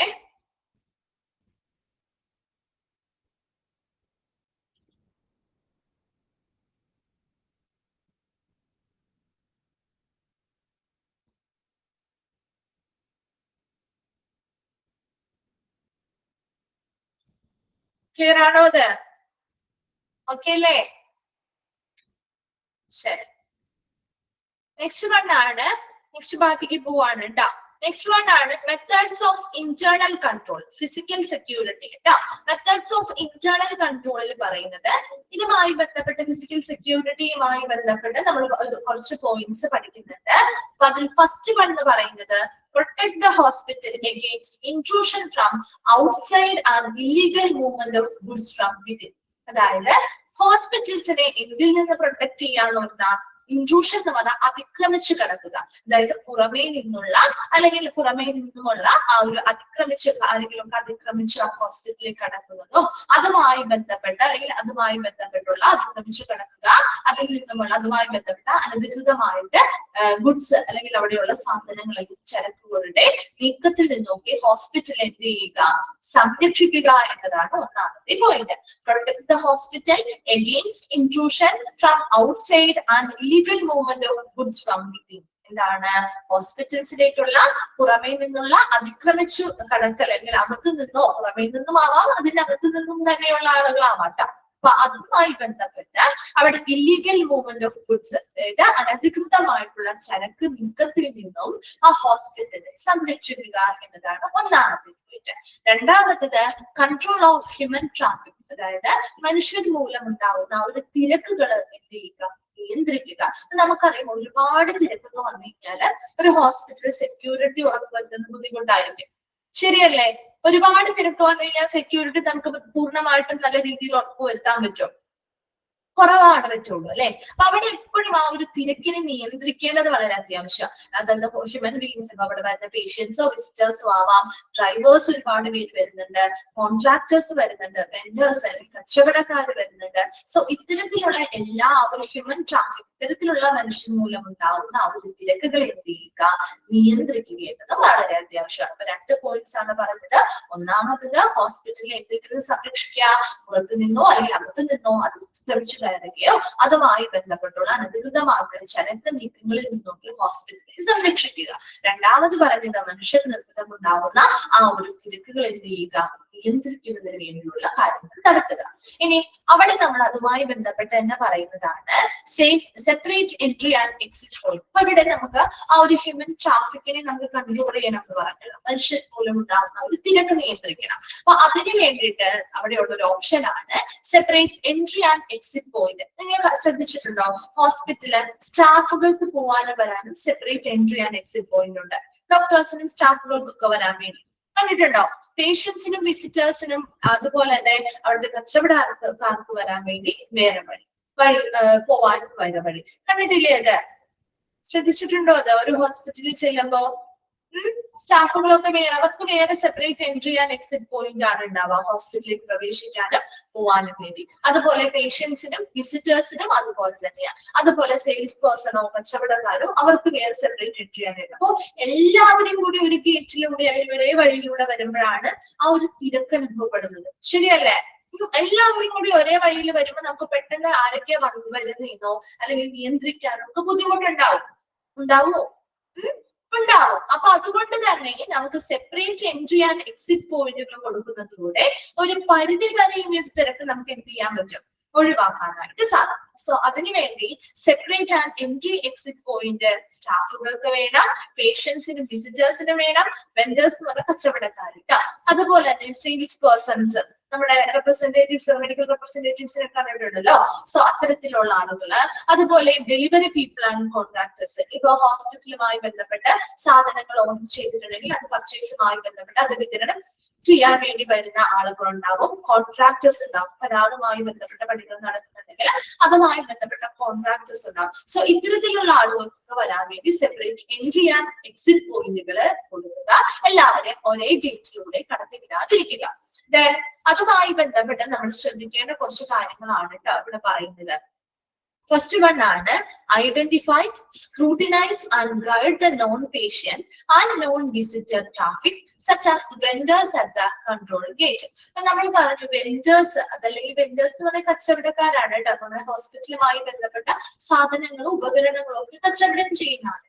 സോ അത്തരത്തിലുള്ള വെൻഡേഴ്സ് ആയിരിക്കും, ഇപ്പൊ ഇൻസ്ട്രുമെന്റ്സ് ആയിരിക്കാം, മെഡിക്കൽ ഡിവൈസുകളായിരിക്കും, ക്ലീനിങ് സാധനങ്ങളായിരിക്കാം, അത്തരം സാധനങ്ങൾ എന്താണ് കച്ചവടം ചെയ്യുന്ന ആളുകളാണ് വെൻഡേഴ്സ്. അപ്പൊ അങ്ങനെയുള്ള വെൻഡേഴ്സിന് ഒരു കൺട്രോൾഡ് ആയിട്ടുള്ള ഗേറ്റിലൂടെ കടത്തിവിടുന്നത് പോലെ തന്നെ നോൺ പേഷ്യൻസിനെയും നോൺ വിസിറ്റേഴ്സിനെയും, അവർ പേഷ്യൻസും അല്ല സന്ദർശകരും അല്ല, അല്ലാത്ത അങ്ങനെയുള്ള വെൻഡേഴ്സിനെ കടത്തിവിടുന്നത് പോലെ നോൺ പേഷ്യൻസ് ആയിട്ടുള്ള നോൺ വിസിറ്റേഴ്സ് ആയിട്ടുള്ളവരെയും ആ ഒരു തിരക്ക് ഒഴിവാക്കാൻ വേണ്ടി കൃത്യമായിട്ട് അവരെ ഐഡന്റിഫൈ ചെയ്യുക, തിരിച്ചറിയുക, അവരെ സൂക്ഷ്മ പരിശോധനകൾ നടത്തുകയും അവരെ ഇത്തരത്തിലുള്ള കൺട്രോൾഡ് ഗേറ്റിലൂടെ ആവശ്യമായ കാര്യങ്ങൾക്ക് വേണ്ടി കടത്തിവിടുകയും ചെയ്യുക. അപ്പൊ ഒരുപാട് ആളുകളെ നമ്മുടെ ഹോസ്പിറ്റലിനുള്ളിലേക്ക് എന്ത് ആവശ്യമില്ലാത്ത ആളുകളെ കടത്തിവിടാതിരിക്കാൻ നമ്മുടെ സെക്യൂരിറ്റിയുടെ ഭാഗമായിട്ടുള്ളതാണ്. സോ അത്തരത്തില് എന്തിനു വേണ്ടി ഇവര് ഹോസ്പിറ്റലിലേക്ക് വരുന്നു, അതിന്റെ കാരണം എന്താണ്? അപ്പൊ അവർ പേഷ്യന്റ് അല്ല, പിന്നെ അല്ലെങ്കിൽ അവര് വിസിറ്റേഴ്സ് അല്ല, ആരെ സന്ദർശിക്കാൻ വന്നിരിക്കുന്നവരുമല്ല.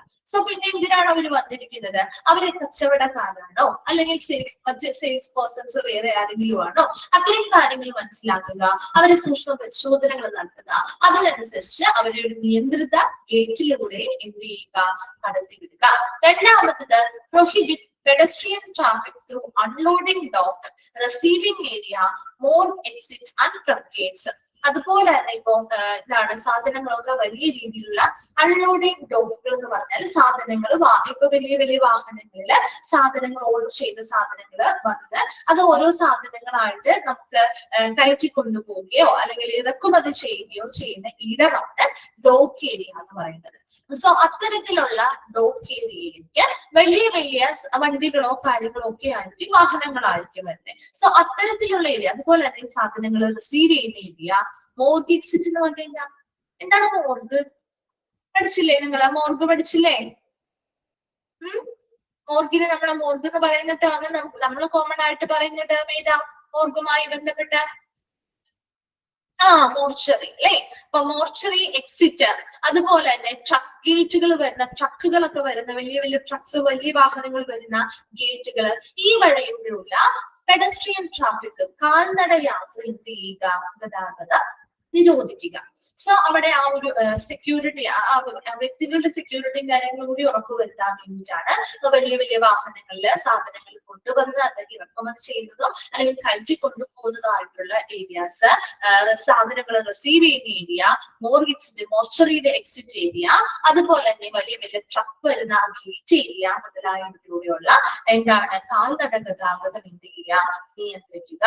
മൂന്നാമത് control vehicle like delivery trucks etc and check outgoing vehicles. അതുപോലെ തന്നെ ഇപ്പോ ഡെലിവറി സാധനങ്ങൾക്ക് ഡെലിവറി ചെയ്യാൻ വേണ്ടി വരുന്ന വലിയ വലിയ ട്രക്കുകൾ ഉണ്ടാവും അല്ലെ.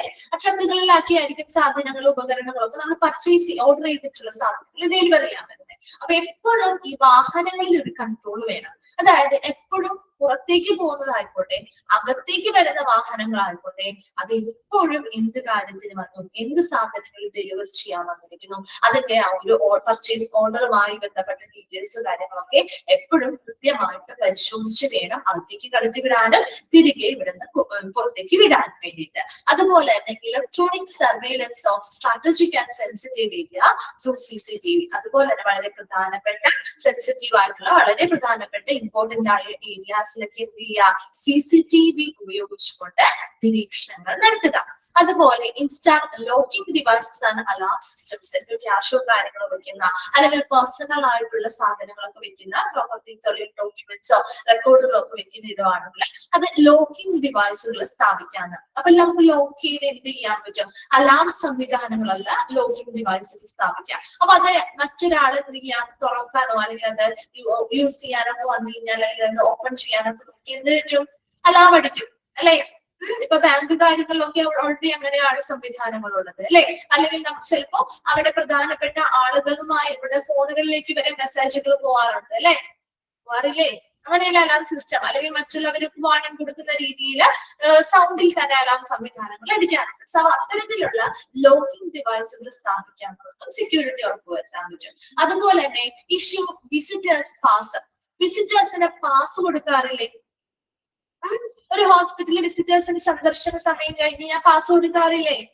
സന്ദർശന സമയം ഉണ്ടാവും, അത് ചിലപ്പോ രാവിലെയോ അല്ലെങ്കിൽ വൈകിട്ടോ ഒക്കെ 1 മണിക്കൂറോ കുറച്ചു സമയം സന്ദർശിച്ചു. ആ സമയത്ത് നമുക്ക് ആരെ വേണമെങ്കിലും കയറി കാണാം, ഫ്രീ ആണ് അല്ലെ. അല്ലാത്ത സമയം നമുക്ക് പാസ് അനുവദിച്ചിട്ടല്ലേ നമ്മൾ കയറുന്നത് അല്ലെ. മിക്ക ഹോസ്പിറ്റലും ആ ഒരു ആരാണോ അതിനുള്ളിലുള്ള വ്യക്തിയെ പാസ്സുള്ള വ്യക്തി ആ വ്യക്തി പുറത്തിറങ്ങിയാൽ മാത്രമേ ഒരാൾക്ക് അകത്തേക്ക് കയറാൻ പറ്റുള്ളൂ അല്ലെ, പാസ് കൊണ്ട്. അങ്ങനെയല്ലേ. അപ്പൊ അങ്ങനെയുള്ള പാസ് സംവിധാനങ്ങൾ, ആ വിസിറ്റേഴ്സിന് പാസ് സംവിധാനങ്ങൾ വെച്ചിരിക്കുന്ന എന്തിനാന്ന് വെച്ച് കഴിഞ്ഞാല് തിരക്കൊഴിവാക്കാൻ വേണ്ടിയിട്ടാണ്. അപ്പൊ പകല സമയങ്ങളിൽ പ്രത്യേകിച്ച് ഒരു ഹോസ്പിറ്റൽ എന്ന് പറയുമ്പോൾ അവിടെ കൺസൾട്ടേഷനുമായി ബന്ധപ്പെട്ട കാര്യങ്ങളുമായിട്ട് ബന്ധപ്പെട്ടൊക്കെ ഒരുപാട് പേര് വരുന്നതാണ്. അപ്പൊ ആ ഒരു മാക്സിമം തിരക്ക് ഇത്തരത്തിലുള്ള വാർഡുകളിലോ റൂമുകളിലൊക്കെ ഒഴിവാക്കാനും നമുക്ക് ആ ഒരു സെക്യൂരിറ്റി ഉറപ്പുവരുത്താനും വേണ്ടിയിട്ടാണ് വിസിറ്റേഴ്സിന് പാസ് വെച്ചിരിക്കുന്നത്. അങ്ങനെ പാസ് വെച്ചിരിക്കുന്നത് ഒരുപാട് പേര് വരെയില്ല, കയറ്റാനും പറ്റില്ല നമുക്ക് അല്ലെ. സോ ആ ഒരു നിയന്ത്രണം നമുക്ക് അവിടെ കൊണ്ടുവരാൻ പറ്റും. അതാണ് കേട്ടോ. Then അടുത്തത് procedure for and control over the issue of keys, authorization necessary to issue keys. അതായത് ഇപ്പൊ പ്രധാനമായിട്ട് നമ്മൾ പറഞ്ഞിരുന്നു നേരത്തെ ലോക്കിംഗ് ഡിവൈസുകളൊക്കെ സ്ഥാപിക്കണം. അപ്പൊ അങ്ങനെ ലോക്കിംഗ് ഡിവൈസുകൾ സ്ഥാപിക്കുമ്പോൾ അതിന്റെ കീ എന്ന് പറയുന്നത് എല്ലാവർക്കും കൊടുക്കാൻ പറ്റും. അതിന്റെ കീ ഇമ്പോർട്ടന്റ് ആയിട്ടുള്ള ഡോക്യുമെന്റ്സും കാര്യങ്ങളും റെക്കോർഡുകളും ഒക്കെ വെച്ചിരിക്കുന്നതിന്റെ കീ എല്ലാവർക്കും ഓരോ കോപ്പി എടുത്ത് കൊടുക്കണോ? ഇപ്പൊ നമ്മുടെ വീട്ടിലെ അലമാരയുടെ കീ നമ്മുടെ വീട്ടിൽ എല്ലാവർക്കും ഓരോ കോപ്പി വെച്ച് കൊടുക്കോ? ഇല്ല. പ്രധാനപ്പെട്ട 1 2 പേരായിരിക്കും, അച്ഛനോ അമ്മയോ ആരെങ്കിലും ആരെങ്കിലും സൂക്ഷിക്കുക അല്ലെ. അപ്പൊ അതുപോലെ തന്നെ ഇവിടെയും നമ്മുടെ കീസും കാര്യങ്ങളൊക്കെ ഇഷ്യൂ ചെയ്യുമ്പോൾ അതിലും ഒരു നിയന്ത്രണം നിർബന്ധമായിട്ടും വേണം. Authorization necessary to issue keys, ആർക്കൊക്കെ ഈ കീസ് ഇതിന്റെ ഈ ഒരു കീയും കാര്യങ്ങളൊക്കെ വിതരണം ചെയ്യുന്നത് അത് അംഗീകാരമായിട്ട് പ്പെട്ടിട്ടുള്ള ആളുകളുടെ നിർദ്ദേശപ്രകാരം അവർക്ക് മാത്രമായിരിക്കണം ആ കീസ് വിതരണം ചെയ്യുന്നത്. അതുപോലെ lockers and lockable cabinet for staff against personal property theft. അതുപോലെ തന്നെ സ്റ്റാഫുകളുടെ സാധനങ്ങൾ മോഷണം പോവാലോ അല്ലെ. അവിടെ ഇവിടെ അവർ ബാങ്ക് കാര്യങ്ങളൊക്കെ വെച്ചിട്ട് പോകുമ്പോൾ അവരുടെ പണമോ അല്ലെങ്കിൽ മറ്റ് ഉപകരണങ്ങളോ കാര്യങ്ങളോ ഒക്കെ മോഷണം പോവാലോ. സ്റ്റാഫുകളുടെ പേഴ്സണൽ പ്രോപ്പർട്ടീസ് അല്ലെ. അതിനു വേണ്ടിയിട്ട് ഓരോ സ്റ്റാഫുകൾ വർക്ക് ചെയ്യുന്നവരെ അവർക്ക് ലോക്കേഴ്സ് അതുപോലെ തന്നെ ലോക്കബിൾ ആയിട്ടുള്ള ക്യാബിനറ്റ്സ് കമ്പോണന്റൊക്കെ കൊടുക്കുക. അപ്പൊ അവർക്ക് അവരുടെ ബാഗും മറ്റു പേഴ്സണൽ പ്രോപ്പർട്ടീസും കാര്യങ്ങളൊക്കെ അതിനുള്ളിൽ വെച്ചിട്ട് സേഫ് ആയിട്ട് അവർക്ക് ലോക്ക് ചെയ്തിട്ട് എന്ത് ചെയ്യാൻ പറ്റും, സുരക്ഷിതമായിട്ട് പോകാൻ പറ്റും. അപ്പൊ അവരുടെ ആ ഒരു പേഴ്സണൽ പ്രോപ്പർട്ടീസിന്റെ ആ ഒരു ടെസ്റ്റും കാര്യങ്ങളൊക്കെ കുറയ്ക്കാനും പറ്റും. അടുത്തതാണ് provision of A safe four patient valuables. അതുപോലെ തന്നെ പേഷ്യൻസിന്റെ റൂമുകളിൽ അല്ലെങ്കിൽ അവരുടെ വാർഡിന്റെ അടുത്താണെങ്കിലും അവരുടെ ആ ഒരു ടേബിളുമായി ബന്ധപ്പെട്ട് സേഫുകൾ കൊടുക്കാറില്ലേ? അവരുടെ പേഴ്സണൽ സാധനങ്ങളൊക്കെ വെക്കാൻ വേണ്ടിയിട്ട് കൊടുക്കാറില്ലേ? പേഴ്സണൽ സാധനങ്ങളൊക്കെ വെക്കാൻ വേണ്ടിയിട്ട്. സോ അതുപോലെ അങ്ങനെയുള്ള പേഷ്യൻസിന്റെ വാല്യുബിൾ ആയിട്ടുള്ള സാധനങ്ങൾ അവിടെ ഇവിടെ അലക്ഷ്യമായിട്ട് ഇടാതെ സേഫ് ആയിട്ട് വെക്കുന്നതിന് വേണ്ടി സേഫ് അല്ലെങ്കിൽ അതുമായി ബന്ധപ്പെട്ട ആ ഒരു കബോർഡുകൾ പോലത്തെയുള്ള സാധനങ്ങൾ സ്ഥാപിക്കാം. അതുപോലെ സെക്യൂരിറ്റി ക്യാബിൻ ഫോർ ക്യാഷിയേഴ്സ് വിത്ത് പാനിക് ബട്ടൺ. അതുപോലെ തന്നെ ക്യാഷിയേഴ്സുമായി ബന്ധപ്പെട്ട് സെക്യൂർ ആയിട്ടുള്ള സുരക്ഷിതമായിട്ടുള്ള ക്യാബിനറ്റുകൾ സ്ഥാപിക്കാനുള്ളത്. ക്യാബിൻ സ്ഥാപിക്കുക വിത്ത് പാനിക് ബട്ടൺ. പാനിക് ബട്ടൺ എന്ന് വെച്ചാല് നമുക്കൊരു സുരക്ഷിതമായ ഒരു അപകട മുന്നറിയിപ്പ് നൽകുന്ന സ്വിച്ച് ആണ്. അപ്പൊ ഇവിടെ പാനിക് ബട്ടൺ എന്ന് വെച്ചാൽ പെട്ടെന്ന് ഒരു അപകട സൂചന ഉണ്ടെങ്കിൽ ആ ക്യാഷിയർ ഈ ഒരു ബട്ടൺ അമർത്തി കഴിഞ്ഞാല് ബന്ധപ്പെട്ട അധികാരികൾക്ക് എന്ത് ചെയ്യും? റിപ്പോർട്ട് പോകും അല്ലെങ്കിൽ അലാം പോകും. അപ്പൊ അവർക്ക് എത്രയും പെട്ടെന്ന് എന്ത് ചെയ്യാം? ഇവിടേക്ക് എത്തിച്ചേരാനായിട്ട് സാധിക്കും. ഒരു ക്യാഷുമായി ബന്ധപ്പെട്ട ഏരിയ എന്ന് പറഞ്ഞാൽ കുറച്ച് സെക്യൂരിറ്റി കൂടുതൽ വേണ്ട ഏരിയ ആണ് അല്ലെ. സോ അതുകൊണ്ട് തന്നെ അത്തരത്തിലെ പാനിക് ബട്ടൺസ് അല്ലെങ്കിൽ അപകട മുന്നറിയിപ്പ് നൽകുന്ന സ്വിച്ചുകളോട് കൂടിയുള്ള ക്യാബിൻസ് എന്ത് ചെയ്യുക? ക്യാഷിയേഴ്സിന് സ്ഥാപിച്ചു നൽകുക. അതുപോലെ തന്നെ provide role up shutters or grills at strategic places four night time production. അതുപോലെ തന്നെ നിങ്ങൾ കണ്ടു കാണും റോൾ അപ്പ് ഷട്ടേഴ്സ് അല്ലെങ്കിൽ ഗ്രിൽസ്. നമുക്ക് റോൾ ചെയ്ത് വെക്കാൻ പറ്റുന്ന ഷട്ടേഴ്സ് അല്ലെങ്കിൽ ഗ്രിൽസ് കണ്ടിട്ടില്ലേ ഹോസ്പിറ്റലില്? ചിലപ്പോൾ മുകളിലേക്ക് റോൾ ചെയ്യാൻ പറ്റുന്നതായിരിക്കാം, ചിലപ്പോൾ അല്ലെങ്കിൽ സൈഡിലേക്ക് നമുക്ക് റോൾ ചെയ്യാനോ അല്ലെങ്കിൽ ചെയ്യാനോ എന്താണ് റോൾ ചെയ്ത് വെക്കാൻ പറ്റുന്ന ഗ്രില്ലുകളും ഷട്ടേഴ്സും ഒക്കെ പ്രധാനപ്പെട്ട ഇടങ്ങളിൽ സ്ഥാപിക്കുക രാത്രികാല പ്രൊട്ടക്ഷന് വേണ്ടിയിട്ട്. സോ ഇത്തരം കാര്യങ്ങളെല്ലാം നമുക്ക് ഫിസിക്കൽ സെക്യൂരിറ്റിയുമായി ബന്ധപ്പെട്ട് നമ്മൾ സൂക്ഷിക്കേണ്ട കാര്യങ്ങളാണ്. ഒന്നാമത്തെ കാര്യം പറഞ്ഞത് ഒരു കൺട്രോൾഡ് ഗേറ്റിലൂടെ വെൻഡേഴ്സിനെ കടത്തിവിടുന്നത് പോലെ തന്നെ നോൺ പേഷ്യൻസിനെയും നോൺ വിസിറ്റേഴ്സിനെയും ആ ഒരു തിരക്കുകൾ ഒഴിവാക്കാൻ വേണ്ടി അവർ എന്തിനു വന്നിരിക്കുന്നു അവരുടെ ആവശ്യകത മനസ്സിലാക്കുകയും അവരെ സൂക്ഷ്മ പരിശോധന നടത്തുകയും കൃത്യമായി ആ ഒരു നിയന്ത്രിത ഗേറ്റിലൂടെ തന്നെ അവരെ കടത്തിവിടുകയും ചെയ്യുക. രണ്ടാമത്തത് ഈ പറയുന്ന അൺലോഡിംഗ് ഡോക്ക് ഏരിയ, സാധനങ്ങൾ കയറ്റുമതിയോ ഇറക്കുമതിയോ ചെയ്യുന്ന ഏരിയ, റിസീവ് ചെയ്യുന്ന ഏരിയ, മോർച്ചറിയുടെ എക്സിറ്റ് ഏരിയ, ട്രക്ക് ഗേറ്റുകൾ വരുന്ന ഏരിയ മുതലായ ഇടങ്ങളിലൂടെയുള്ള പെഡസ്ട്രിയൻ ട്രാഫിക് അല്ലെങ്കിൽ കാൽനട ഗതാഗതം നിയന്ത്രിക്കുക. മൂന്നാമത്തത് ഡെലിവറി ട്രക്സുകൾ വരുമ്പോഴും അത് തിരിച്ച് പോകുന്ന സമയത്തും വാഹനങ്ങളെ കൃത്യമായിട്ട് പരിശോധിച്ച് ഉറപ്പുവരുത്തുക. അതുപോലെ ഏറ്റവും പ്രധാനപ്പെട്ട എന്താണ് സുപ്രധാനമായിട്ടുള്ള ഇടങ്ങളില് CCTV ക്യാമറാസ് യൂസ് ചെയ്തുകൊണ്ട് നിരീക്ഷണങ്ങൾ നടത്തുക. അതുപോലെ ഈ ലോക്കബിൾ ആയിട്ടുള്ള ലോക്കിംഗ് ഡിവൈസുകൾ സ്ഥാപിക്കുകയും അലാം സംവിധാനങ്ങൾ ഘടിപ്പിക്കുകയും ചെയ്യുക. വിസിറ്റേഴ്സിന് പാസുകൾ അനുവദിക്കുക. അതുപോലെ ഈ കൺട്രോൾ ഓഫ് ഇഷ്യൂസ് കീയുമായി ബന്ധപ്പെട്ട് ഓതറൈസ്ഡ് ആയിട്ടുള്ള ഒരു അംഗീകൃതമായിട്ടുള്ള വ്യക്തികളിൽ നിന്ന് അവർ പറയുന്ന ലിസ്റ്റ് പ്രകാരമുള്ള ആളുകൾക്ക് മാത്രം കീസ് വിതരണം ചെയ്യുക. അതുപോലെ നമ്മുടെ സ്റ്റാഫുകളുടെ പേഴ്സണൽ പ്രോപ്പർട്ടീസിന്റെ ആ ഒരു മോഷണത്തേക്ക് തടയുന്നതിന് വേണ്ടി ലോക്കേഴ്സും ലോക്കബിൾ ക്യാബിനറ്റുകളും സ്ഥാപിക്കുക. അതുപോലെ പേഷ്യൻസിന് വാല്യുബിൾസ് പേഷ്യൻസിന് വിലപിടിപ്പുള്ള സുരക്ഷിതമാക്കി വെക്കുന്നതിന് വേണ്ടി സേഫുകൾ നൽകുക. അതുപോലെ കാഷ്യേഴ്സുമായി ബന്ധപ്പെട്ട് സെക്യൂരിറ്റി ക്യാബിനുകൾ പ്രൊവൈഡ് ചെയ്യുക വിത്ത് എ പാനിക് ബട്ടൺ. അപകട മുന്നറിയിപ്പ് നൽകുന്ന സ്വിച്ചോട് കൂടിയുള്ള ക്യാബിനുകൾ സെക്യൂർ ആയിട്ട് സ്ഥാപിച്ചു കൊടുക്കുക. അതുപോലെ നൈറ്റ് ടൈം പ്രൊട്ടക്ഷന് വേണ്ടി പ്രധാനപ്പെട്ട ഇടങ്ങളിൽ റോൾ അപ്പ് ഷട്ടേഴ്സ് അല്ലെങ്കിൽ ഗ്രിൽസ് സ്ഥാപിക്കുകയും ചെയ്യുക. അവിടെ വരെ വേഗം ഒന്ന് വായിച്ചു നോക്കി.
വായിച്ചു കഴിഞ്ഞവരൊന്ന് റിപ്ലൈ ചെയ്യണേ.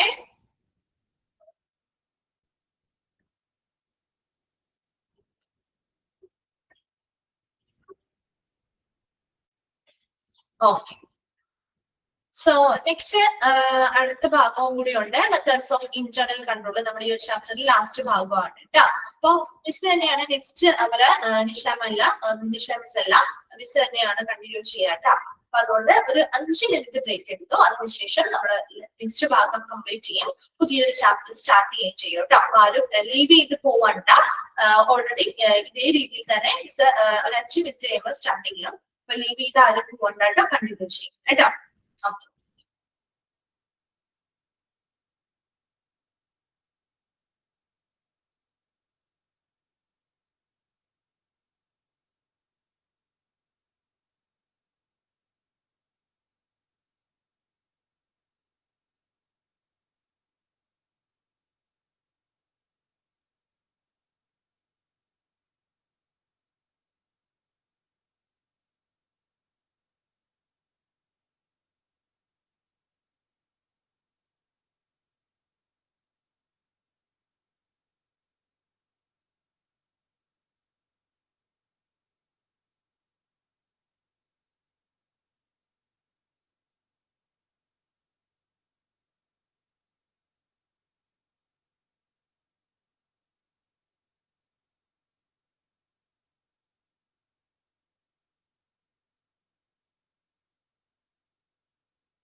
ഓക്കെ, കണ്ടിന്യൂ ചെയ്യാലോ. ശരി, അപ്പൊ നമ്മുടെ ഈ ഒരു ഫസ്റ്റ് ഭാഗം കംപ്ലീറ്റ് ആണെന്ന് വിചാരിക്കുന്നു. Next, methods of internal control, procedural സെക്യൂരിറ്റിയുമായി ബന്ധപ്പെട്ട കാര്യങ്ങളാണ് കേട്ടോ പറയുന്നത്. Methods of internal control, procedure സെക്യൂരിറ്റിയുമായി ബന്ധപ്പെട്ട് ലാസ്റ്റ് ഭാഗമാണ് ഏത് ചാപ്റ്ററിന്റെ. First point, establish service rules and communicate them to all employees. അതായത് നമ്മൾ ഈ ഒരു സെക്യൂരിറ്റി ഉറപ്പുവരുത്തുന്നതിനുമായി ബന്ധപ്പെട്ട ഓരോ സർവീസുകളും ചെയ്യുന്നതുമായി ബന്ധപ്പെട്ട കൃത്യമായ നിയമങ്ങൾ സ്ഥാപിക്കുക. ആ നിയമപ്രകാരം തന്നെ കൃത്യമായി ഓരോ കാര്യങ്ങളും ചെയ്യാൻ ശ്രമിക്കുക. അപ്പൊ അങ്ങനെ നിയമങ്ങൾ അവിടെ സ്ഥാപിച്ചാൽ മാത്രം പോരാ, അതുമായി ബന്ധപ്പെട്ട് എല്ലാ എംപ്ലോയീസിനോടും അത് കമ്മ്യൂണിക്കേറ്റ് ചെയ്യുക, അല്ലെങ്കിൽ ആശയവിനിമയം നടത്തുകയും ചെയ്യുക. അതുപോലെ തന്നെ establish policies and procedure for all departments, എല്ലാ ഡിപ്പാർട്ട്മെന്റുകളുമായി ബന്ധപ്പെട്ട് കൃത്യമായ നയങ്ങളും നടപടിക്രമങ്ങളും സ്ഥാപിക്കുകയും ചെയ്യുക. രണ്ടെണ്ണം പറഞ്ഞു, എസ്റ്റാബ്ലിഷ് സർവീസ് റൂൾസ്, സർവീസുകളുമായി ബന്ധപ്പെട്ട കൃത്യമായ നിയമങ്ങൾ സ്ഥാപിക്കുക, അത് കൃത്യമായിട്ട് അവിടുത്തെ ഓരോ എംപ്ലോയീസിനെയും അറിയിക്കുക, അല്ലെങ്കിൽ ആശയവിനിമയത്തിലൂടെ അറിയിക്കുകയും ചെയ്യണം. രണ്ടാമത് പറഞ്ഞത് എല്ലാ ഡിപ്പാർട്ട്മെന്റുകളുമായി ബന്ധപ്പെട്ടും കൃത്യമായ പോളിസികളും പ്രൊസീജിയേഴ്സും സ്ഥാപിക്കുക. അതുപോലെ തേർഡ് വൺ പറയുന്നത് എസ്റ്റാബ്ലിഷ് കമ്മിറ്റീസ്, കമ്മിറ്റികൾ എന്ത് ചെയ്യുക, രൂപീകരിക്കുക. അതായത് purchase committee, pharmacy and therapeutic committee. അപ്പൊ ഇതുപോലെ പർച്ചേസുമായി ബന്ധപ്പെട്ട ഒരു കമ്മിറ്റി രൂപീകരിക്കുക, ഫാർമസിയുമായി ബന്ധപ്പെട്ട കമ്മിറ്റീസ് രൂപീകരിക്കുക, ചികിത്സാപരവുമായ തെറാപ്യൂട്ടിക് ആയിട്ടുള്ള കാര്യങ്ങൾ ആവശ്യങ്ങൾക്കായിട്ടുള്ള കമ്മിറ്റികൾ രൂപീകരിക്കുക. സോ അത്തരം കമ്മിറ്റികൾക്ക് അതിന്റെ അധികാരങ്ങൾ കൊടുക്കുക എന്നുള്ളതാണ്. അതിലൂടെ നമുക്ക് ഒരുപാട് ഇത്തരത്തിലുള്ള നഷ്ടങ്ങളും കാര്യങ്ങളും ഒക്കെ കുറയ്ക്കാനായിട്ട് പറ്റും. അതിനു വേണ്ടിയിട്ട് വിവിധ കമ്മിറ്റികൾ ഹോസ്പിറ്റലിൽ രൂപീകരിക്കുക. നെക്സ്റ്റ് പറയുന്നത് establish accountability and control overflow of hospital supplies and material, particularly receiving function. അതുപോലെ തന്നെ എസ്റ്റാബ്ലിഷ് അക്കൗണ്ടബിലിറ്റി, അതായത് ഉത്തരവാദിത്തങ്ങൾ സ്ഥാപിക്കുക. Control overflow of hospital supply, അതായത് ഹോസ്പിറ്റൽസിലേക്ക് ഓവറായിട്ട് കൂടുതലായിട്ട് നമ്മൾ സാധനങ്ങൾ വരുന്നത് അല്ലെങ്കിൽ പർച്ചേസ് ചെയ്യുന്നതിനെ നിയന്ത്രിക്കുക. അപ്പൊ ഉള്ള സാധനങ്ങൾ തീരുന്നതിനനുസരിച്ച് എന്ത് ചെയ്യുക, മതി പർച്ചേസ് ചെയ്താൽ മതി. അല്ലാതെ ഒരുപാട് ഓവർഫ്ലോ അല്ലെങ്കിൽ ഒരുപാട് ഐറ്റംസ് അവിടെ പർച്ചേസ് ചെയ്ത് വെക്കാതെ ആ ഒരു ആവശ്യങ്ങൾ തീരുന്നതിനനുസരിച്ചുള്ള സാധനങ്ങൾ മാത്രം എന്ത് ചെയ്യുക, പർച്ചേസ് ചെയ്യാനായിട്ട് ശ്രമിക്കുക. അതുപോലെ തന്നെ മെറ്റീരിയൽസ് പർട്ടിക്കുലർലി റിസീവിംഗ് ഫംഗ്ഷൻ, അതുപോലെ നമ്മൾ പർച്ചേസ് ചെയ്യാൻ നമ്മൾ ഓർഡർ കൊടുത്തു, അതിനുശേഷം നമ്മൾ അത് പർച്ചേസ് ചെയ്യുന്നതുമായി ബന്ധപ്പെട്ടൊക്കെ കൃത്യമായ ഒരു ഓർഡറിൽ മാത്രമേ സാധനങ്ങൾ ഓർഡർ ചെയ്ത് പർച്ചേസ് ചെയ്താൽ മതി.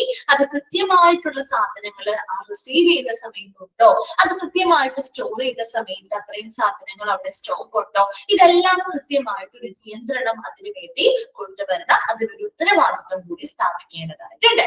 അതുപോലെ ഇൻസ്റ്റിറ്റ്യൂട്ട് ഇൻവെന്ററി കൺട്രോൾ പ്രൊസീജിയേഴ്സ് എന്ന് വെച്ചാൽ എന്താ, ഓരോ ഡിപ്പാർട്ട്മെന്റിലും വിവിധ സാധനങ്ങളുണ്ട് അല്ലെ. സോ അതുമായി ബന്ധപ്പെട്ട വിവര പട്ടികകൾ കൃത്യമായിട്ട് തയ്യാറാക്കേണ്ടതായിട്ടുണ്ട്. സോ അത്തരം വിവര പട്ടികകൾ കൃത്യമായിട്ട് തയ്യാറാക്കുകയും അതുമായി ബന്ധപ്പെട്ട ഒരു നിയന്ത്രണം സ്ഥാപിക്കുകയും ചെയ്യുക. അടുത്തത് establish well formulated procedure for requisition, purchase, indent, supply and distribution. അതുപോലെ തന്നെ സാധനങ്ങൾ മെറ്റീരിയൽസിന്റെ എന്താണ് പർച്ചേസുമായി ബന്ധപ്പെട്ട് വെൽ ഫോർമുല വളരെ നല്ല രീതിയിൽ രൂപപ്പെടുത്തിയിട്ടുള്ള കൃത്യമായ നടപടികൾ പ്രകാരം മാത്രം ആവശ്യമായ സാധനങ്ങളുടെ റിക്വസ്റ്റുകൾ സ്വീകരിക്കുക, അതിനനുസരിച്ച് പർച്ചേസുകൾ കൊടുക്കുക, അതിനനുസരിച്ച് കൃത്യമായി സപ്ലയേഴ്സുമായിട്ട് കരാറുകളിൽ ഏർപ്പെടുക, ശരിയായ രീതിയിൽ സാധനങ്ങൾ വിതരണം ചെയ്യുക എന്നിവയൊക്കെ വളരെ കൃത്യമായ ഒരു പ്രൊസീജിയറിലായിരിക്കണം ചെയ്യേണ്ടത്.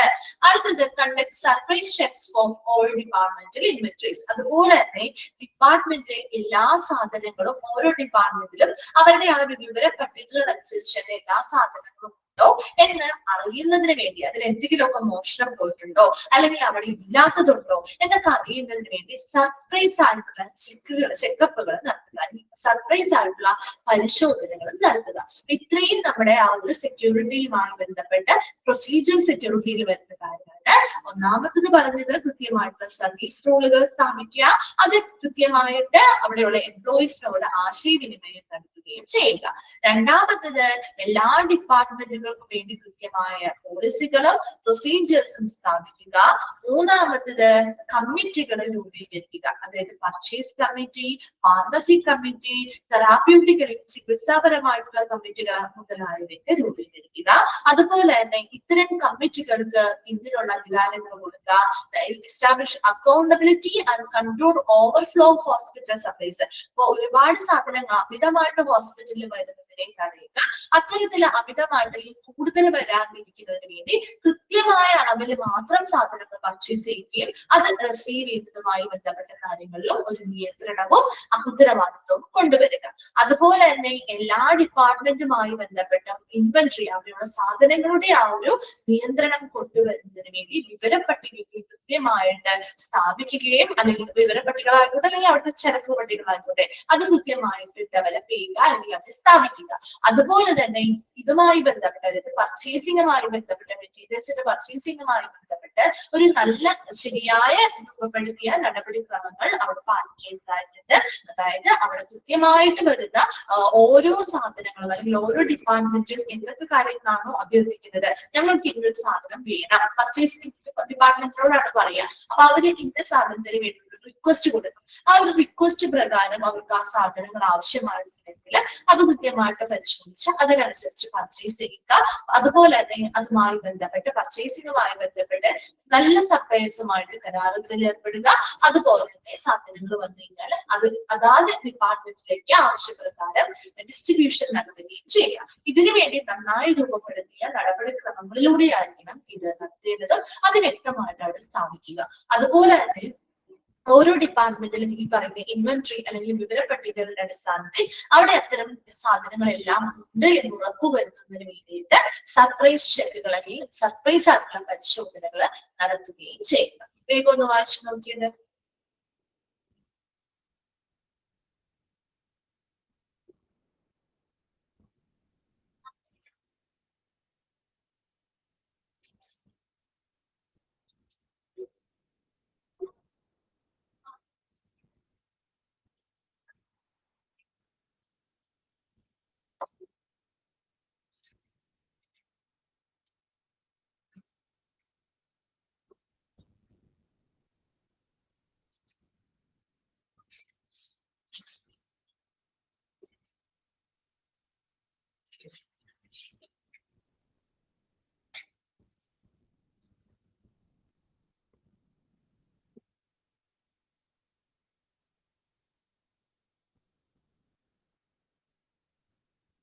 വായിച്ചു കഴിയുന്നവരൊന്ന് റിപ്ലൈ ചെയ്യണേ.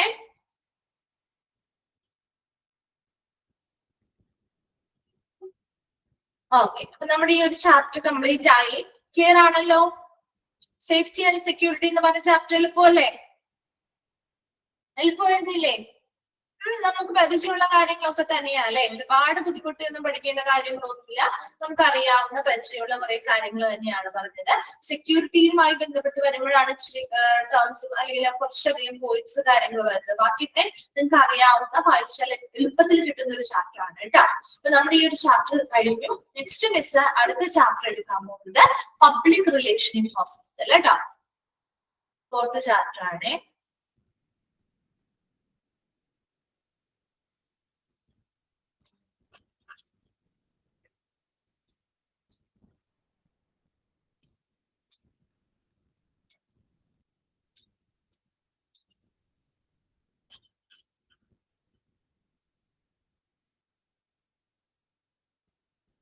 Okay. Public relation in hospital കേട്ടോ. ഈ ചാപ്റ്റർ ആണ് എടുക്കാൻ പോകുന്നത് കേട്ടോ. നെക്സ്റ്റ് 4th ചാപ്റ്റർ കേട്ടോ. ചാപ്റ്റർ 4 ആണ് പബ്ലിക് റിലേഷൻ ഇൻ ഹോസ്പിറ്റൽ. ഇപ്പൊ സേഫ്റ്റി ആൻഡ് സെക്യൂരിറ്റി എന്ന് പറഞ്ഞ ചാപ്റ്റർ കഴിഞ്ഞ് അതിനുശേഷം നമ്മൾ നെക്സ്റ്റ് എടുക്കാൻ പോകുന്ന ചാപ്റ്റർ ആണ് പബ്ലിക് റിലേഷൻ ഇൻ ഹോസ്പിറ്റൽ. ഒരു ഹോസ്പിറ്റൽ ആ പേരിൽ നിന്ന് തന്നെ നിങ്ങൾക്ക് അറിയാൻ പറ്റും, പബ്ലിക് റിലേഷൻ ഇൻ ഹോസ്പിറ്റൽ അല്ലെ. ഏതൊരു ഹോസ്പിറ്റൽ ആണെങ്കിലും അതല്ലെങ്കിൽ ഏതൊരു ഹോസ്പിറ്റലിൽ തന്നെയല്ല, ഏതൊരു ഓർഗനൈസേഷനും നന്നായിട്ട് മുന്നോട്ട് പോകണമെങ്കിൽ അവർക്ക് എന്ത് വേണം? പബ്ലിക്കുമായിട്ട് നല്ലൊരു ബന്ധം അത്യാവശ്യമാണ്, വേണ്ടേ? പബ്ലിക്കുമായിട്ട് ഒരു ബന്ധം അല്ലെങ്കിൽ ഒരു നല്ലൊരു റിലേഷൻഷിപ്പ് ഇല്ലെങ്കിൽ ഒരു ഓർഗനൈസേഷനും മുന്നോട്ട് പോകാൻ പറ്റില്ല അല്ലെ. അതുകൊണ്ട് തന്നെ പൊതുജനങ്ങളുമായിട്ട് നല്ലൊരു ബന്ധം സ്ഥാപിക്കേണ്ടത് ഏതൊരു ഓർഗനൈസേഷനും വളരെ ഇമ്പോർട്ടന്റ് ആയിട്ടുള്ള പ്രാധാന്യമായിട്ടുള്ള ഒരു കാര്യമാണ്. അതിപ്പോ ഹോസ്പിറ്റലിന്റെ കേസില് അത് പ്രത്യേകമാണ്. ശരിയല്ലേ? ഹോസ്പിറ്റലിലെ പബ്ലിക്കുമായിട്ട് നല്ലൊരു ബന്ധം ഉണ്ടെങ്കിൽ മാത്രമേ ഹോസ്പിറ്റലിൽ നിലനിൽക്കുള്ളൂ അല്ലെ. ഹോസ്പിറ്റൽ അല്ലെങ്കിൽ നിലനിൽപ്പുണ്ടോ? കാരണം എന്തുകൊണ്ടാ?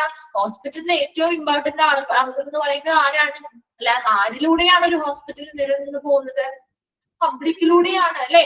നമ്മുടെ വരുന്ന ഓരോ കസ്റ്റമേഴ്സും അല്ലെങ്കിൽ ഓരോ കസ്റ്റമേഴ്സും ഹോസ്പിറ്റലിലെ കസ്റ്റമേഴ്സ് ആരാ? പേഷ്യൻസ് ആണ് അല്ലെ. സോ അത്തരത്തില് നല്ലൊരു പബ്ലിക് റിലേഷൻ ഉണ്ടെങ്കിൽ അല്ലേ അവിടെ കസ്റ്റമേഴ്സിനെ കിട്ടുള്ളൂ അല്ലെങ്കിൽ പേഷ്യൻസിനെ കിട്ടുള്ളൂ അല്ലെ. ഇപ്പൊ ഹോസ്പിറ്റലിൽ നിലനിൽപ്പ് എന്ന് പറയുന്നത് നല്ലൊരു പബ്ലിക് റിലേഷൻ വളരെ ഇമ്പോർട്ടന്റ് ആയിട്ടുള്ള ഒരു കാര്യം വഹിക്കുന്നുണ്ട്. സോ അതുമായി ബന്ധപ്പെട്ട കുറച്ച് കാര്യങ്ങളാണ് നമ്മൾ ഈ ഒരു ചാപ്റ്ററിൽ പറയുന്നത്. അപ്പൊ നല്ലൊരു പബ്ലിക് റിലേഷൻ നമുക്ക് എങ്ങനെ ക്രിയേറ്റ് ചെയ്യാം, അതുമായി ബന്ധപ്പെട്ട മെത്തേഡുകൾ ഏതൊക്കെയാണ്, ഏതിലൂടെയൊക്കെ നമുക്ക് നല്ലൊരു പബ്ലിക് റിലേഷൻ ഉണ്ടാക്കിയെടുക്കാൻ പറ്റും. അത്തരത്തിലുള്ള കാര്യങ്ങളാണ് നമ്മൾ ഈ ഒരു ചാപ്റ്ററിൽ ഹോസ്പിറ്റലുമായി ബന്ധപ്പെട്ട് പഠിക്കുന്നത്. ആദ്യം നമ്മൾ പബ്ലിക് റിലേഷനുമായിട്ടുള്ള കുറച്ച് പൊതുവായിട്ടുള്ള ജനറൽ കാര്യങ്ങളാണ് പറയുന്നത്. ആരാണ് പബ്ലിക് റിലേഷന്റെ പിതാവ്, അദ്ദേഹവുമായി ബന്ധപ്പെട്ട കുറച്ച് കാര്യങ്ങൾ പറയുന്നുണ്ട്. അതുപോലെ തന്നെ കുറച്ച് ഡെഫിനിഷൻസ് പഠിക്കുന്നുണ്ട്. അതിനുശേഷം നമ്മൾ ഓരോ മെത്തേഡുകൾ രീതികളിലേക്ക് കടക്കാണ് കേട്ടോ. അപ്പൊ ഫസ്റ്റ് നമ്മുടെ പേജ് നിങ്ങൾ കണ്ടു കാണും. അപ്പൊ അവിടെ 2 ബോക്സ് ആയിട്ടാണ് കൊടുത്തിരിക്കുന്നത്.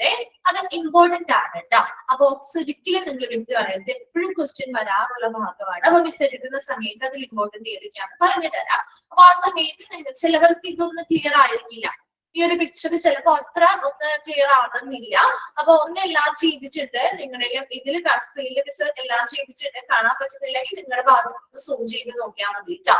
അപ്പൊ നോക്കുക, കിട്ടാത്തതുണ്ടെങ്കിൽ അല്ലെങ്കിൽ ഏതെങ്കിലും ടേംസ് ഒക്കെ മനസ്സിലാവാത്തുണ്ടെങ്കിൽ ജസ്റ്റ് നിങ്ങളൊന്ന് എഴുതിയിരിക്കാം കേട്ടോ. ഇപ്പൊ ചില കുട്ടികൾ പറയാറുണ്ട് മിസ് ഞങ്ങളുടെ നോട്ട്സിൽ ക്ലിയർ അല്ല എന്ന് പറയാവുന്നത് കൊണ്ടാണ് കേട്ടോ പിന്നെ പറഞ്ഞത്. ഓക്കെ, അപ്പൊ നമുക്ക് ഫസ്റ്റ് ബോക്സ് നോക്കാം.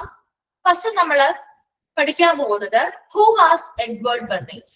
ആരാണ് എഡ്വേർഡ് ബർണീസ് എന്ന് പറഞ്ഞ വ്യക്തി? അദ്ദേഹത്തിന് നമ്മൾ എന്തിനും ഇവിടെ പഠിക്കണം അല്ലെ. അപ്പൊ എഡ്വേർഡ് ബർണീസ് ആരാണ്, അദ്ദേഹത്തെ കുറിച്ചുള്ള കുറച്ച് കാര്യങ്ങളാണ് നമ്മൾ ഇനി പഠിക്കാൻ പോകുന്നത്. അദ്ദേഹം 1891 മുതൽ 1995 വരെ, അതായത് 104 വർഷത്തോളം അദ്ദേഹത്തിന്റെ ജീവിത കാലയളവാണ് കേട്ടോ പറയുന്നത്. 1891 മുതൽ 1995 വരെ 104 years, 104 വർഷം വരെ ജീവിച്ച ഒരു വ്യക്തിയായിരുന്നു ഈ എഡ്വേർഡ് ബർണീസ്. അദ്ദേഹത്തിന്റെ അങ്കിളിന്റെ പേരാണ് സിഗ്മണ്ട് ഫ്രൂഡ്. കേട്ടിട്ടുണ്ടോ ഇദ്ദേഹത്തിന്റെ പേര്? സിഗ്മണ്ട് ഫ്രൂഡ് എന്ന് പറഞ്ഞ വ്യക്തി കേട്ടിട്ടുണ്ടോ? കേട്ടിട്ടുണ്ടോ? ഇല്ല, ആരും കേട്ടിട്ടില്ല. ചിത്രം കേട്ടിട്ടുണ്ട്. എവിടെയാണ് അല്ലെങ്കിൽ എന്തുമായി ബന്ധപ്പെട്ടാ കേട്ടിരിക്കുന്നത്? സൈക്കോളജിയുമായി ബന്ധപ്പെട്ട് അല്ലെ. അദ്ദേഹം ലോക പ്രശസ്തനായിട്ടുള്ള ഒരു മനഃശാസ്ത്രജ്ഞനാണ് കേട്ടോ. സിഗ്മണ്ട് ഫ്രൂഡ് എന്ന് പറയുന്ന വ്യക്തി. അദ്ദേഹം ബേസിക്കലി ഒരു ഫിസിഷ്യൻ കൂടിയാണ്, പക്ഷെ ലോക പ്രശസ്തനായിട്ടുള്ള ഒരു മനഃശാസ്ത്രജ്ഞനാണ് സിഗ്മണ്ട് ഫ്രൂഡ് എന്ന് പറയുന്നത്. ഫാദർ ഓഫ് സൈക്കോ അനാലിസിസ് എന്ന് അറിയപ്പെടുന്ന വ്യക്തി കൂടിയാണ് സിഗ്മണ്ട് ഫ്രൂഡ്. സോ അത്തരം പ്രശസ്തനായ ഒരു വ്യക്തി ഇദ്ദേഹത്തിന്റെ മംഗള ആയതുകൊണ്ടാണ് കേട്ടോ നമ്മൾ അവിടെ പരാമർശിക്കുന്നത്. അല്ലാതെ നമുക്ക് വെറുതെ അദ്ദേഹത്തിന്റെ പേര് എഴുതുന്ന കാര്യമൊന്നുമില്ലല്ലോ. അപ്പൊ അദ്ദേഹത്തിന്റെ ഇപ്പൊ ചോദിക്കാം, എഡ്വേർഡ് ബർണീസിന്റെ അങ്കിളിന്റെ പേരെന്താണ് എന്ന് ചോദിക്കാറുണ്ട് കേട്ടോ ക്വസ്റ്റിന്. എഡ്വേർഡ് ബർണീസിന്റെ അങ്കിളിന്റെ പേരാണ് സിഗ്മണ്ട് ഫ്രൂഡ്. അദ്ദേഹം ഒരു ലോക പ്രശസ്തനായിട്ടുള്ള ഒരു ആരാണ് ലോക സിഗ്മണ്ട് ഫ്രൂഡിന്റെ കാര്യമാണ് മിസ് പറയുന്നത്. സിഗ്മണ്ട് ഫ്രൂഡ് എന്ന് പറയുന്ന വ്യക്തി ലോക പ്രശസ്തനായിട്ടുള്ള ഒരു മനഃശാസ്ത്രജ്ഞനാണ്.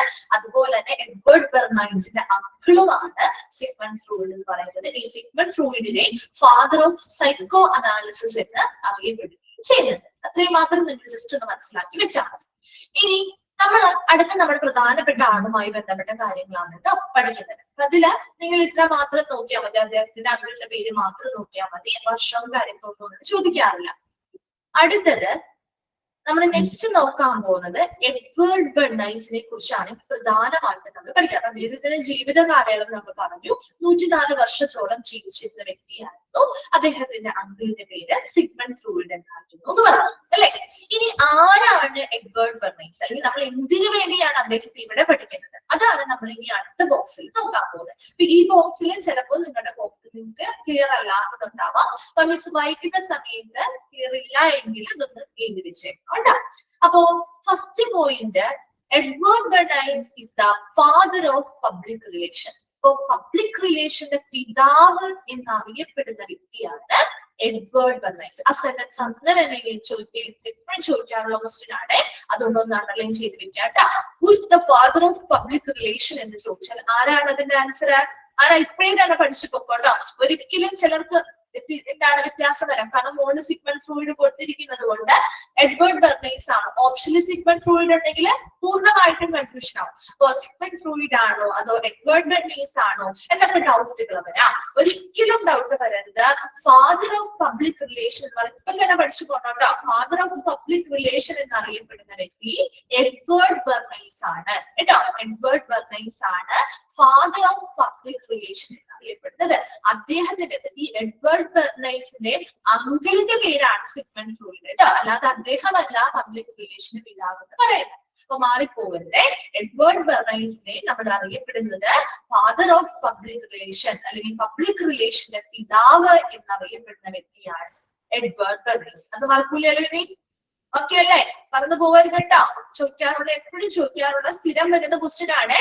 അതുപോലെ coin the public relation council. ഇപ്പൊ ഇദ്ദേഹമാണ് പബ്ലിക് റിലേഷനുമായി ബന്ധപ്പെട്ട് ഒരു കൗൺസിലുകളൊക്കെ രൂപീകരിക്കാൻ ആരംഭിച്ചത്. ഇദ്ദേഹമാണ് coin the public relation council. Public റിലേഷനുമായി ബന്ധപ്പെട്ട് കൗൺസിലുകളൊക്കെ ആദ്യമായിട്ട് രൂപീകരിച്ച ഒരു വ്യക്തി കൂടിയാണ് എഡ്വേർഡ് ബെർണൈസിന്റെ വ്യക്തി. അത് ഇമ്പോർട്ടന്റ് അല്ല കേട്ടോ. ഫാദർ ഓഫ് പബ്ലിക് റിലേഷൻ ചോദിക്കാം, അദ്ദേഹത്തിന്റെ അങ്കിളിന്റെ പേര് ചോദിക്കാം. അടുത്ത ഭാഗം ഇമ്പോർട്ടന്റ് ആണ്. Road the first PR book. PR book എന്ന് പറഞ്ഞ പബ്ലിക് റിലേഷനെ ചുരുക്കി പറയുന്നതാണ്. ഫസ്റ്റ് PR ബുക്ക് അദ്ദേഹം എഴുതിയ ഫസ്റ്റ് PR അല്ലെങ്കിൽ പബ്ലിക് റിലേഷൻ ബുക്കാണ് ക്രിസ്റ്റലൈസിംഗ് പബ്ലിക് ഒപ്പീനിയൻ. ഒന്ന് അണ്ടർലൈൻ ചെയ്തിട്ടോ. ചോദിക്കാനുള്ള വളരെ ഇമ്പോർട്ടന്റ് ആയിട്ട് രണ്ടാമത്തെ ക്വസ്റ്റ്യൻ ആണ് ക്രിസ്റ്റലൈസിംഗ് പബ്ലിക് ഒപ്പീനിയൻ. അപ്പൊ അദ്ദേഹത്തിന്റെ ആദ്യമായിട്ടുള്ള ഫസ്റ്റ് PR ബുക്ക് പബ്ലിക് റിലേഷനുമായി ബന്ധപ്പെട്ട ആദ്യത്തെ ബുക്കാണ് ക്രിസ്റ്റലൈസിംഗ് പബ്ലിക് ഒപ്പീനിയൻ. ചോദിക്കാനുള്ള ക്വസ്റ്റ്യൻ ആണ്. അപ്പോ അദ്ദേഹത്തെ എന്തൊക്കെ കാര്യങ്ങളിൽ അറിയപ്പെടുന്നത്? ഫാദർ ഓഫ് പബ്ലിക് റിലേഷൻ എന്നറിയപ്പെടുന്ന വ്യക്തിയാണ് എഡ്വേർഡ് ബെർണൈസ്. അതുപോലെ തന്നെ പബ്ലിക് റിലേഷനുമായി ബന്ധപ്പെട്ട അദ്ദേഹത്തിന്റെ ആദ്യത്തെ ബുക്കാണ് ക്രിസ്റ്റലൈസിംഗ് പബ്ലിക് ഒപ്പീനിയൻ. ക്ലിയർ ആണല്ലോ? പഠിച്ചില്ലേ? ഇതുമായി ബന്ധപ്പെട്ട ഓപ്ഷനുകളൊക്കെ മാറിയും മറിച്ചൊക്കെ വരാട്ടോ. ഒരിക്കലും തെറ്റിപ്പോവരുത്. ഈ രണ്ട് ക്വസ്റ്റ്യനും ബൈ ഹാർട്ട് ചെയ്തതിന് നിർബന്ധമായിട്ടും പഠിച്ചു വെച്ചേക്കണേ. എപ്പോഴും ഫ്രീക്വന്റ് ആയിട്ട് ഈ ഒരു ശബ്ദത്തിൽ ചോദിക്കുന്ന ക്വസ്റ്റ്യൻ ആണ് കേട്ടോ. അടുത്തത് the first PR course at New York University. ഇദ്ദേഹമാണ് ന്യൂയോർക്ക് യൂണിവേഴ്സിറ്റിയിൽ ആദ്യമായിട്ട് ഒരു PR കോഴ്സ് പഠിപ്പിക്കുകയൊക്കെ ചെയ്യുന്ന ഒരു വ്യക്തി കൂടിയാണ് എഡ്വേർഡ് ബെർണൈസ് എന്ന് പറഞ്ഞ വ്യക്തി. And first call himself PR professional. അദ്ദേഹത്തെ സ്വയം എന്തെന്ന് വിശേഷിപ്പിച്ചു? PR പ്രൊഫഷണൽ അല്ലെങ്കിൽ പബ്ലിക് റിലേഷൻ പ്രൊഫഷണൽ അദ്ദേഹത്തെ സ്വയം വിശേഷിപ്പിക്കുകയുണ്ടായി. അപ്പൊ എഡ്വേർഡ് ബെർണൈസിനെ കുറിച്ചാണ് നമ്മൾ ഈ ഒരു പേജിൽ പ്രധാനമായിട്ടും പഠിക്കുന്നത്. എഡ്വേർഡ് ബെർണൈസ് എന്ന് പറഞ്ഞാൽ ആദ്യം നിങ്ങളുടെ മനസ്സിലേക്ക് വരേണ്ടത് father of public relation. Public റിലേഷന്റെ പിതാവ് എന്നറിയപ്പെടുന്ന വ്യക്തിയാണ് എഡ്വേർഡ് ബെർണൈസ്. അത് മറന്നുപോകില്ലല്ലോ. അദ്ദേഹത്തിന്റെ PR-മായി അതായത് പബ്ലിക് റിലേഷനുമായി ബന്ധപ്പെട്ട ആദ്യത്തെ ബുക്കാണ് ക്രിസ്റ്റലൈസിംഗ് പബ്ലിക് ഒപ്പീനിയൻ. കേട്ടോ, പേര് അങ്ങനെ തന്നെ പഠിച്ചു വെച്ചേക്കണേ. ക്രിസ്റ്റലൈസിംഗ് പബ്ലിക് ഒപ്പീനിയൻ എന്ന് പറയുന്നത് അദ്ദേഹത്തിന്റെ അങ്കിളിന്റെ പേരാണ് സിഗ്മണ്ട് ഫ്രോയിഡ്. ഇത്രയും ക്ലിയർ ആണോ? ഓക്കെ അല്ലേ? ഓക്കെ അല്ലേ? ഓക്കെ, ജസ്റ്റ് ഒന്നുകൂടി മിസ് പറയാം. രണ്ട് ബോക്സ് കേട്ടോ. അപ്പോ എഡ്വേർഡ് ബെർണൈസ് ആരാണ്? എഡ്വേർഡ് ബെർണൈസ് ആണ് നമ്മൾ ചോദിച്ചല്ലേ. അദ്ദേഹത്തിന്റെ കാലഘട്ടം 1891 to 1995 ആണ്. 104 വർഷത്തോളം ജീവിച്ചിരുന്ന വ്യക്തിയായിരുന്നു എഡ്വേർഡ് ബെർണൈസ്. അദ്ദേഹത്തിന്റെ അങ്കിളിന്റെ പേരാണ് സിഗ്മണ്ട് ഫ്രോയിഡ്. സിഗ്മണ്ട് ഫ്രോയിഡ് എന്ന് പറയുന്ന വ്യക്തി ലോക പ്രശസ്തനായിട്ടുള്ള ഒരു മനഃശാസ്ത്രജ്ഞനും ഫാദർ ഓഫ് സൈക്കോ അനാലിസിസ് എന്നറിയപ്പെടുന്ന വ്യക്തി കൂടിയാണ്. ഇനി എഡ്വേർഡ് ബെർണൈസിനെ പറ്റി നോക്കുമ്പോ എഡ്വേർഡ് ബെർണൈസ് ആണ് ഫാദർ ഓഫ് പബ്ലിക് റിലേഷൻ എന്നറിയപ്പെടുന്ന വ്യക്തിയാണ് എഡ്വേർഡ് ബെർണൈസ്. അതുപോലെ അദ്ദേഹം he coined the public relation council ആദ്യമായി രൂപീകരിച്ചു. അതുപോലെ പബ്ലിക് റിലേഷനുമായി ബന്ധപ്പെട്ട അദ്ദേഹത്തിന്റെ ആദ്യത്തെ PR ബുക്കാണ് ക്രിസ്റ്റലൈസിംഗ് പബ്ലിക് ഒപ്പീനിയൻ എന്ന് പറയുന്നത്. അതുപോലെ ന്യൂയോർക്ക് യൂണിവേഴ്സിറ്റിയിൽ ആദ്യമായ ഒരു PR കോഴ്സുമായി ബന്ധപ്പെട്ട കാര്യങ്ങൾ PR കോഴ്സ് അദ്ദേഹം പഠിപ്പിക്കുകയും ചെയ്തു. അദ്ദേഹം സ്വയം അദ്ദേഹത്തെ PR പ്രൊഫഷണൽ എന്ന് വിശേഷിപ്പിച്ചു. വേഗം ഒന്ന് വായിച്ചു നോക്കിയത് ഇമ്പോർട്ടന്റ് ആയിട്ടുള്ളത്, വളരെ ഇമ്പോർട്ടന്റ് ആണ് പറഞ്ഞ ഇങ്ങനെ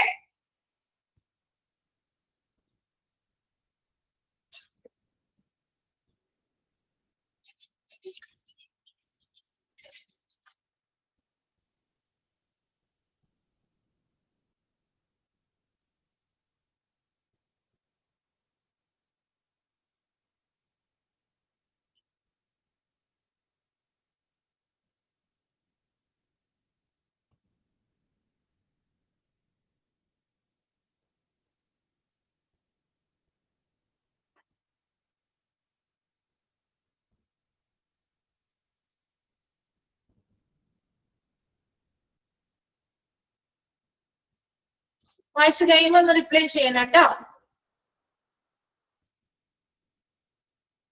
ഓക്കെ, ക്ലിയർ ആണല്ലോ? ഓക്കെ അല്ലേ? ഓക്കെ, ഇമ്പോർട്ടന്റ് ആയതുള്ള നോട്ട് വെക്കണേ. നെക്സ്റ്റ് നമ്മള് അടുത്തത് കുറച്ച് ഡെഫിനിഷനിലേക്കാണ് കേട്ടോ. ഒരു 2 ഡെഫിനിഷൻ ഉണ്ട്. അതില് ഫസ്റ്റ് ഡെഫിനിഷൻ എപ്പോഴും ചോദിക്കാറുണ്ട്. 2 ഡെഫിനിഷൻ ഉണ്ടെങ്കിലും നമുക്ക് ഒരു പേര് എടുത്ത് പറഞ്ഞിരിക്കുന്നതും അതുപോലെ തന്നെ ചെറിയൊരു ഡെഫിനിഷൻ ആയിട്ട് പറഞ്ഞിരിക്കും. ഫസ്റ്റ് ഡെഫിനിഷൻ ആണ്. അതിൽ ആരുടെ ഡെഫിനിഷൻ ആണ് ചോദിക്കാറുണ്ട്. രണ്ടാമത്തത് അങ്ങനെ സാധാരണ ചോദിച്ച് കണ്ടിട്ടില്ല, അല്ലെങ്കിൽ പബ്ലിക് എന്തുമായി ബന്ധപ്പെട്ട ഡെഫിനിഷൻ ആണ് ഇത് എന്ന് മാത്രമേ ചോദിക്കാറുള്ളൂ. അല്ലാതെ ആരുടെ ഡെഫിനിഷൻ ആണ് രണ്ടാമതിലാണ് ചോദിക്കാറില്ല. ഇവിടെ കൊടുത്തിരിക്കുന്നത് നമുക്ക് ഒരു പേര് മാത്രമേ ഉള്ളൂ, ജോൺ മില്ലറ്റ്. ജോൺ മില്ലറ്റിന്റെ ഒരു ഡെഫിനിഷൻ ആണ് ഫസ്റ്റ് വൺ. അത് ചോദിക്കാറുണ്ട്, അത് നിങ്ങൾ പഠിക്കുകയും വേണം. ആ ഫസ്റ്റ് വൺ ഒന്ന് ഇമ്പോർട്ടന്റ് ആണ് എഴുതി വെച്ചോ കേട്ടോ. അപ്പൊ ഫസ്റ്റ് വൺ ആണ് the public relation means knowing what the public hopes for and explaining how administration is satisfying this desires. 2 definitions പഠിക്കാറുണ്ട്. അതിൽ ഫസ്റ്റ് വൺ ആണ് നമ്മൾ പഠിക്കുന്നത്, ജോൺ മില്ലറ്റിന്റെ ഡെഫിനിഷൻ ആണ് കേട്ടോ. അപ്പൊ ആരുടെ ഡെഫിനിഷൻ ആണ് ചോദിക്കാം, അതുകൊണ്ട് ആ വ്യക്തിയുടെ പേരൊന്ന് പഠിച്ചു വെച്ചേക്കണേ.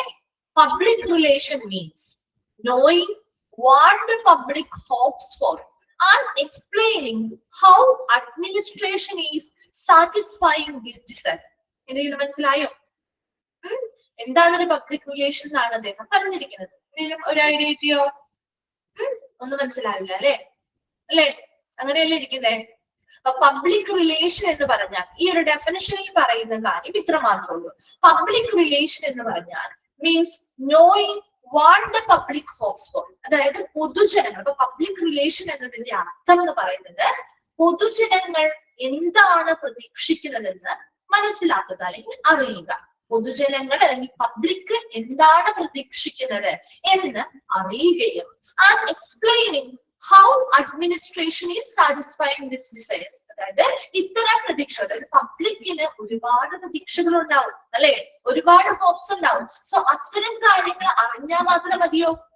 അത് അറിയാൻ വേണ്ടി മാത്രമല്ലല്ലോ നമ്മളൊരു കാര്യം ചെയ്ത് അറിയുക മാത്രമല്ല, അത് അറിഞ്ഞു കഴിഞ്ഞാൽ നമ്മുടെ ആ ഒരു അഡ്മിനിസ്ട്രേഷൻ അല്ലെങ്കിൽ ഭരണകൂടം അതിനെ ആ പറയുന്ന ആഗ്രഹങ്ങളെ അല്ലെങ്കിൽ ആ പ്രതീക്ഷകളെ എങ്ങനെ തൃപ്തിപ്പെടുത്തുമെന്നുള്ളതിനുള്ള ഒരു വിശദീകരണമാണ് പബ്ലിക് റിലേഷൻ എന്നാണ് ജോൺ മില്ലറ്റ് പറയുന്നത്. എന്തെങ്കിലും ക്ലിയർ ആയോ? ഒന്ന് മനസ്സിലായില്ല ഇപ്പോഴും? അതായത് ഇപ്പൊ ഒരു എക്സാമ്പിൾ പറയാം സർ, അങ്ങനെ ഒന്ന് കണക്ട് ചെയ്യാം. അപ്പൊ നോക്കിയേ, ഇവിടെ ഒരു ഹോസ്പിറ്റലിനെ ബേസ് ചെയ്ത് നിങ്ങൾ ഈ ഒരു ഡെഫിനിഷൻ എടുക്കാം. ഒരു ഹോസ്പിറ്റലിന് നമ്മളൊരു പബ്ലിക് ആയിട്ട് ഒരു ഹോസ്പിറ്റലിലേക്ക് കൺസൾട്ട് ചെയ്യുമ്പോൾ അല്ലെങ്കിൽ ഒരു ഹോസ്പിറ്റലിലേക്ക് ചെല്ലുമ്പോൾ നമുക്ക് ഒരുപാട് പ്രതീക്ഷകളോടുകൂടിയല്ലേ നമ്മളൊരു ഹോസ്പിറ്റലിൽ പോകുന്നേ അല്ലേ? പബ്ലിക്കിന് ഒരുപാട് പ്രതീക്ഷകളില്ലേ ആ ഹോസ്പിറ്റലിനെ ബേസ് ചെയ്ത്? പ്രതീക്ഷകളുണ്ടോ? ഹോപ്പുണ്ടോ?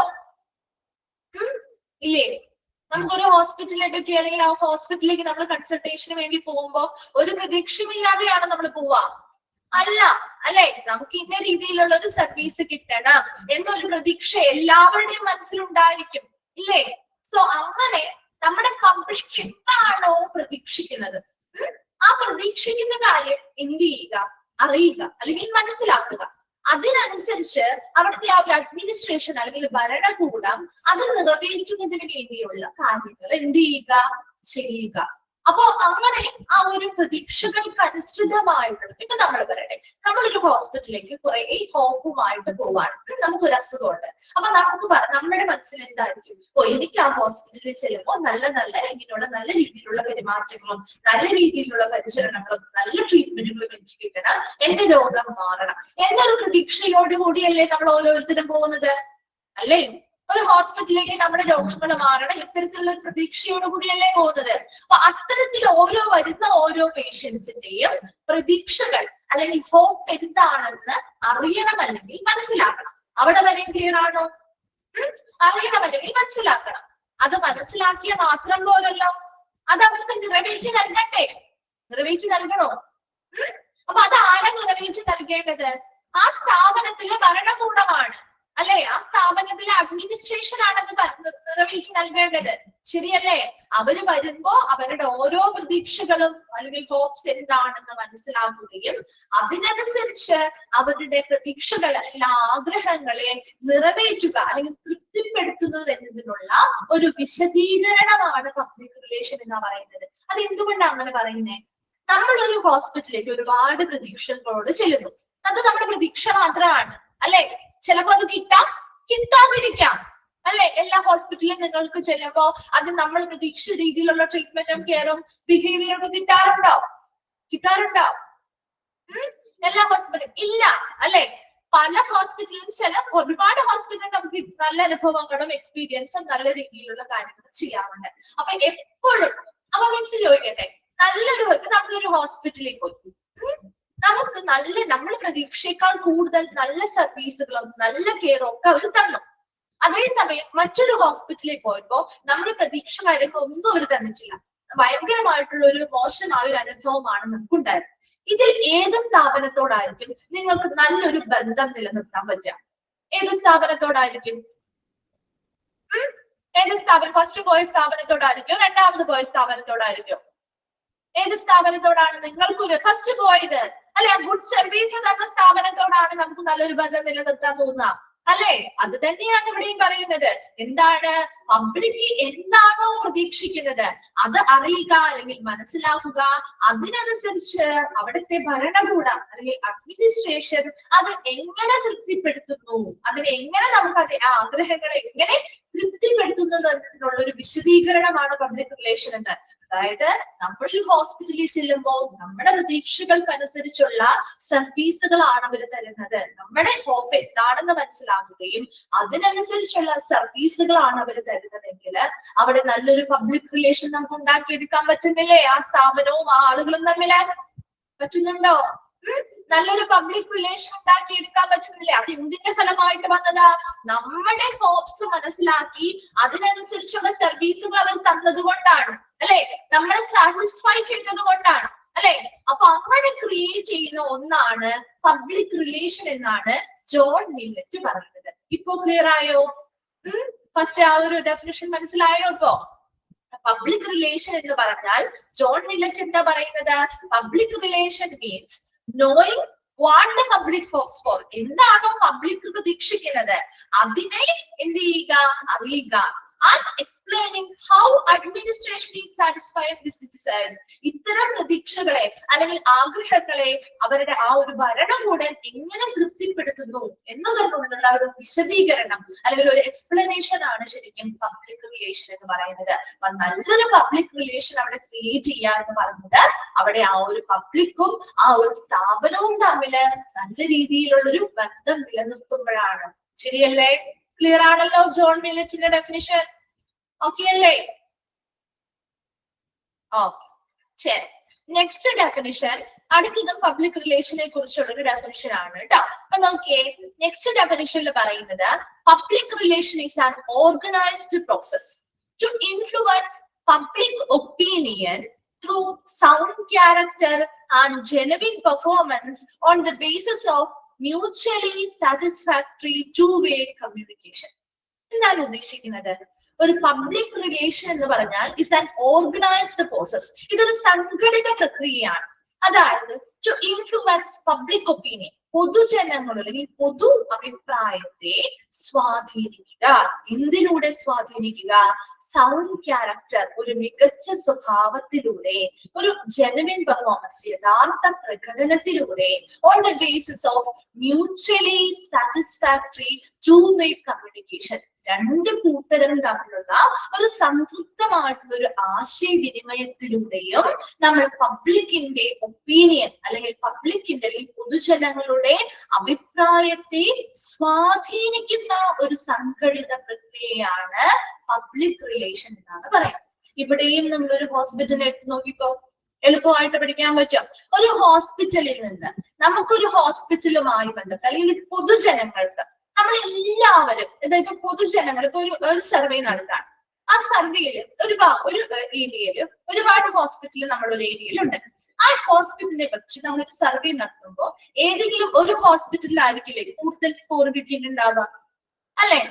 എന്തുകൊണ്ടായിരിക്കും ആ ഒരു ഹോസ്പിറ്റലിന് കൂടുതൽ സ്കോർ കിട്ടുക? അല്ലെങ്കിൽ അത്രയും പൊതുജനങ്ങളുടെ ഒരു അഭിപ്രായം എന്ന് പറയുന്നത് ആ ഹോസ്പിറ്റലാണ് മികച്ചതെന്നാണ്. അതുകൊണ്ടാണല്ലോ അത്രയും നല്ല സ്കോർ കിട്ടുന്നത്, അല്ലേ? അത്രയും പൊതുജനങ്ങൾക്കിടയിൽ ആ ഹോസ്പിറ്റലിനെ കുറിച്ച് മികച്ചൊരു അഭിപ്രായം ഉണ്ടാവുക എന്ന് പറയുന്നത്, അല്ലെങ്കിൽ ആ ഒരു അഭിപ്രായം വരാൻ കാരണം എന്തായിരിക്കും അതിന്റെ കാരണം? അതെ, നല്ല സർവീസുകൾ കൊടുക്കുന്നത് കൊണ്ടായിരിക്കാം, അല്ലെ? അപ്പൊ നമുക്ക് ഒരു പൊതുജനങ്ങളുടെ അഭിപ്രായം മികച്ചതാക്കാൻ അല്ലെങ്കിൽ സ്വാധീനിക്കണമെങ്കിൽ ഒരു ഹോസ്പിറ്റൽ എന്തൊക്കെ കാര്യങ്ങൾ ചെയ്യണം? ഹോസ്പിറ്റൽ എന്തൊക്കെ കാര്യങ്ങളിലൂടെ നമുക്ക് സ്വാധീനിക്കാൻ പറ്റും, അല്ലെങ്കിൽ ആ ഒരു അഭിപ്രായം മികച്ചതാക്കാൻ പറ്റും? എന്തൊക്കെ കാര്യങ്ങൾ വേണം? നല്ല സർവീസുകൾ കൊടുക്കണം, ശരിയാണ്. എല്ലാം നല്ല രീതിയിലുള്ള ഫെസിലിറ്റികൾ കൊടുക്കണം, ശരിയാണ്. അതുപോലെ തന്നെ നല്ല രീതിയിലുള്ള കമ്മ്യൂണിക്കേഷൻ നടത്തണം, ശരിയല്ലേ? നമ്മളുമായിട്ട്, അതായത് പബ്ലിക്കുമായിട്ട് നല്ലൊരു കമ്മ്യൂണിക്കേഷൻ നടത്തണം. സോ ഇത്തരം കാര്യങ്ങളിലൂടെ നമുക്കൊരു പൊതുജനങ്ങളുടെ അഭിപ്രായത്തെ ഒരു ഹോസ്പിറ്റലിന് സ്വാധീനിക്കാൻ പറ്റില്ലേ? നല്ല ഹോസ്പിറ്റലാണ് എന്ന രീതിയിലേക്ക് വളർത്തിക്കൊണ്ടുവരാൻ പറ്റും അവരുടെ അഭിപ്രായത്തെ, അല്ലേ? അപ്പൊ ഇവിടെയും അത് തന്നെയാ പറയുന്നത്. ഒരു പബ്ലിക്കിന്റെ ഒപ്പീനിയൻ അതിനെ സ്വാധീനിക്കണമെങ്കിൽ നമ്മൾ ഒരു ഹോസ്പിറ്റലിൽ എന്തൊക്കെ കാര്യങ്ങൾ പാലിച്ചിരിക്കണം? ടു എ സൗണ്ട് ക്യാരക്ടർ, നല്ലൊരു സ്വഭാവം അല്ലെങ്കിൽ നല്ലൊരു രീതിയിലുള്ള ഒരു സ്വഭാവം ആ ഹോസ്പിറ്റലിൽ ഉണ്ടായിരിക്കണം. അപ്പൊ അവിടുത്തെ എംപ്ലോയീസ് ആയിക്കോട്ടെ, ഓരോ സ്റ്റാഫുകളും നമ്മളോട് മികച്ച രീതിയിൽ പെരുമാറണം, നമ്മളോട് നല്ല പരിചരണം നമുക്ക് തരണം, നല്ല സർവീസുകൾ തരണം. ആ ജെനുവിൻ പെർഫോമൻസ്, യഥാർത്ഥമായിട്ടുള്ള പ്രകടനങ്ങൾ കാഴ്ചവെക്കണം, ശരിയല്ലേ? നമ്മളോട് ആത്മാർത്ഥമായിട്ടുള്ള, നമുക്ക് വേണ്ടിയിട്ടുള്ള പ്രവർത്തനങ്ങൾ കാഴ്ചവെക്കണം, വേണ്ടേ? And on the basis of mutually satisfactory two-way communication, രണ്ട് കൂട്ടർക്കും സംതൃപ്തമായിട്ടുള്ള രീതിയിലുള്ള ഒരു ആശയവിനിമയവും അവിടെ നടക്കണം, വേണ്ടേ? അപ്പൊ ഇത്തരത്തിലുള്ള കാര്യങ്ങളിലൂടെ ഒരു ഹോസ്പിറ്റലിൽ നല്ല മികച്ച സ്വഭാവങ്ങൾ കാഴ്ചവെക്കുന്നു, യഥാർത്ഥ പ്രകടനങ്ങൾ കാഴ്ചവെക്കുന്നു. രണ്ടും, അതായത് പബ്ലിക്കും ആ ഹോസ്പിറ്റലും തമ്മിൽ രണ്ടു കൂട്ടർക്കും സംതൃപ്തമായ രീതിയിൽ നല്ലൊരു ആശയവിനിമയം നടത്തുന്നു. ഇതിലൂടെയൊക്കെ നമുക്ക് ഒരു പബ്ലിക്കിന്റെ ഒപ്പീനിയൻ അല്ലെങ്കിൽ പൊതുജനങ്ങളുടെ ആ ഒരു പൊതുജന അഭിപ്രായത്തെ നമുക്ക് എന്ത് ചെയ്യാൻ പറ്റും? സ്വാധീനിക്കാൻ പറ്റുമോ? സ്വാധീനിക്കാൻ പറ്റില്ലേ? പൊതുജനാഭിപ്രായത്തെ സ്വാധീനിക്കാൻ പറ്റും, അല്ലെ? അത്തരത്തിലുള്ള ഒരു സംഘടിത പ്രക്രിയ അല്ലെങ്കിൽ ഒരു ഓർഗനൈസ്ഡ് പ്രോസസ് ആണ് പബ്ലിക് റിലേഷൻ എന്ന് പറയുന്നത്. അപ്പൊ ആ പൊതുജനങ്ങളുടെ അഭിപ്രായത്തെ സ്വാധീനിക്കുന്നതിന് വേണ്ടി അതിനുള്ളിൽ നടത്തുന്ന ഒരുപാട് പ്രോസസ്സുകൾ, ഒരുപാട് ഓർഗനൈസ്ഡ് ആയിട്ടൊരു പ്രക്രിയയാണ് പബ്ലിക് റിലേഷൻ. അതിനുവേണ്ടി ഓരോ സ്ഥാപനങ്ങളും മികച്ച സ്വഭാവങ്ങൾ കാഴ്ചവെക്കണം, മികച്ച യഥാർത്ഥ പെർഫോമൻസ് കാഴ്ചവെക്കണം, നല്ലൊരു ആശയവിനിമയം, സംതൃപ്തമായിട്ടുള്ള ഒരു ആശയവിനിമയവും കൈകാര്യം ചെയ്യേണ്ടതായിട്ടുണ്ട്. ഇതിലൂടെയൊക്കെ പൊതുജനാഭിപ്രായത്തെ നമുക്ക് സ്വാധീനിക്കാൻ കഴിയണം. അതിനുവേണ്ടിയുള്ള ഒരു സംഘടിത പ്രക്രിയയാണ് പബ്ലിക് റിലേഷൻ എന്ന് പറയുന്നത്. ക്ലിയർ ആണോ? സെക്കൻഡ് ഡെഫിനിഷൻ മനസ്സിലായോ? രണ്ടെണ്ണം വേഗം ഒന്ന് വായിച്ചു നോക്കി, രണ്ട് ഡെഫിനിഷനും.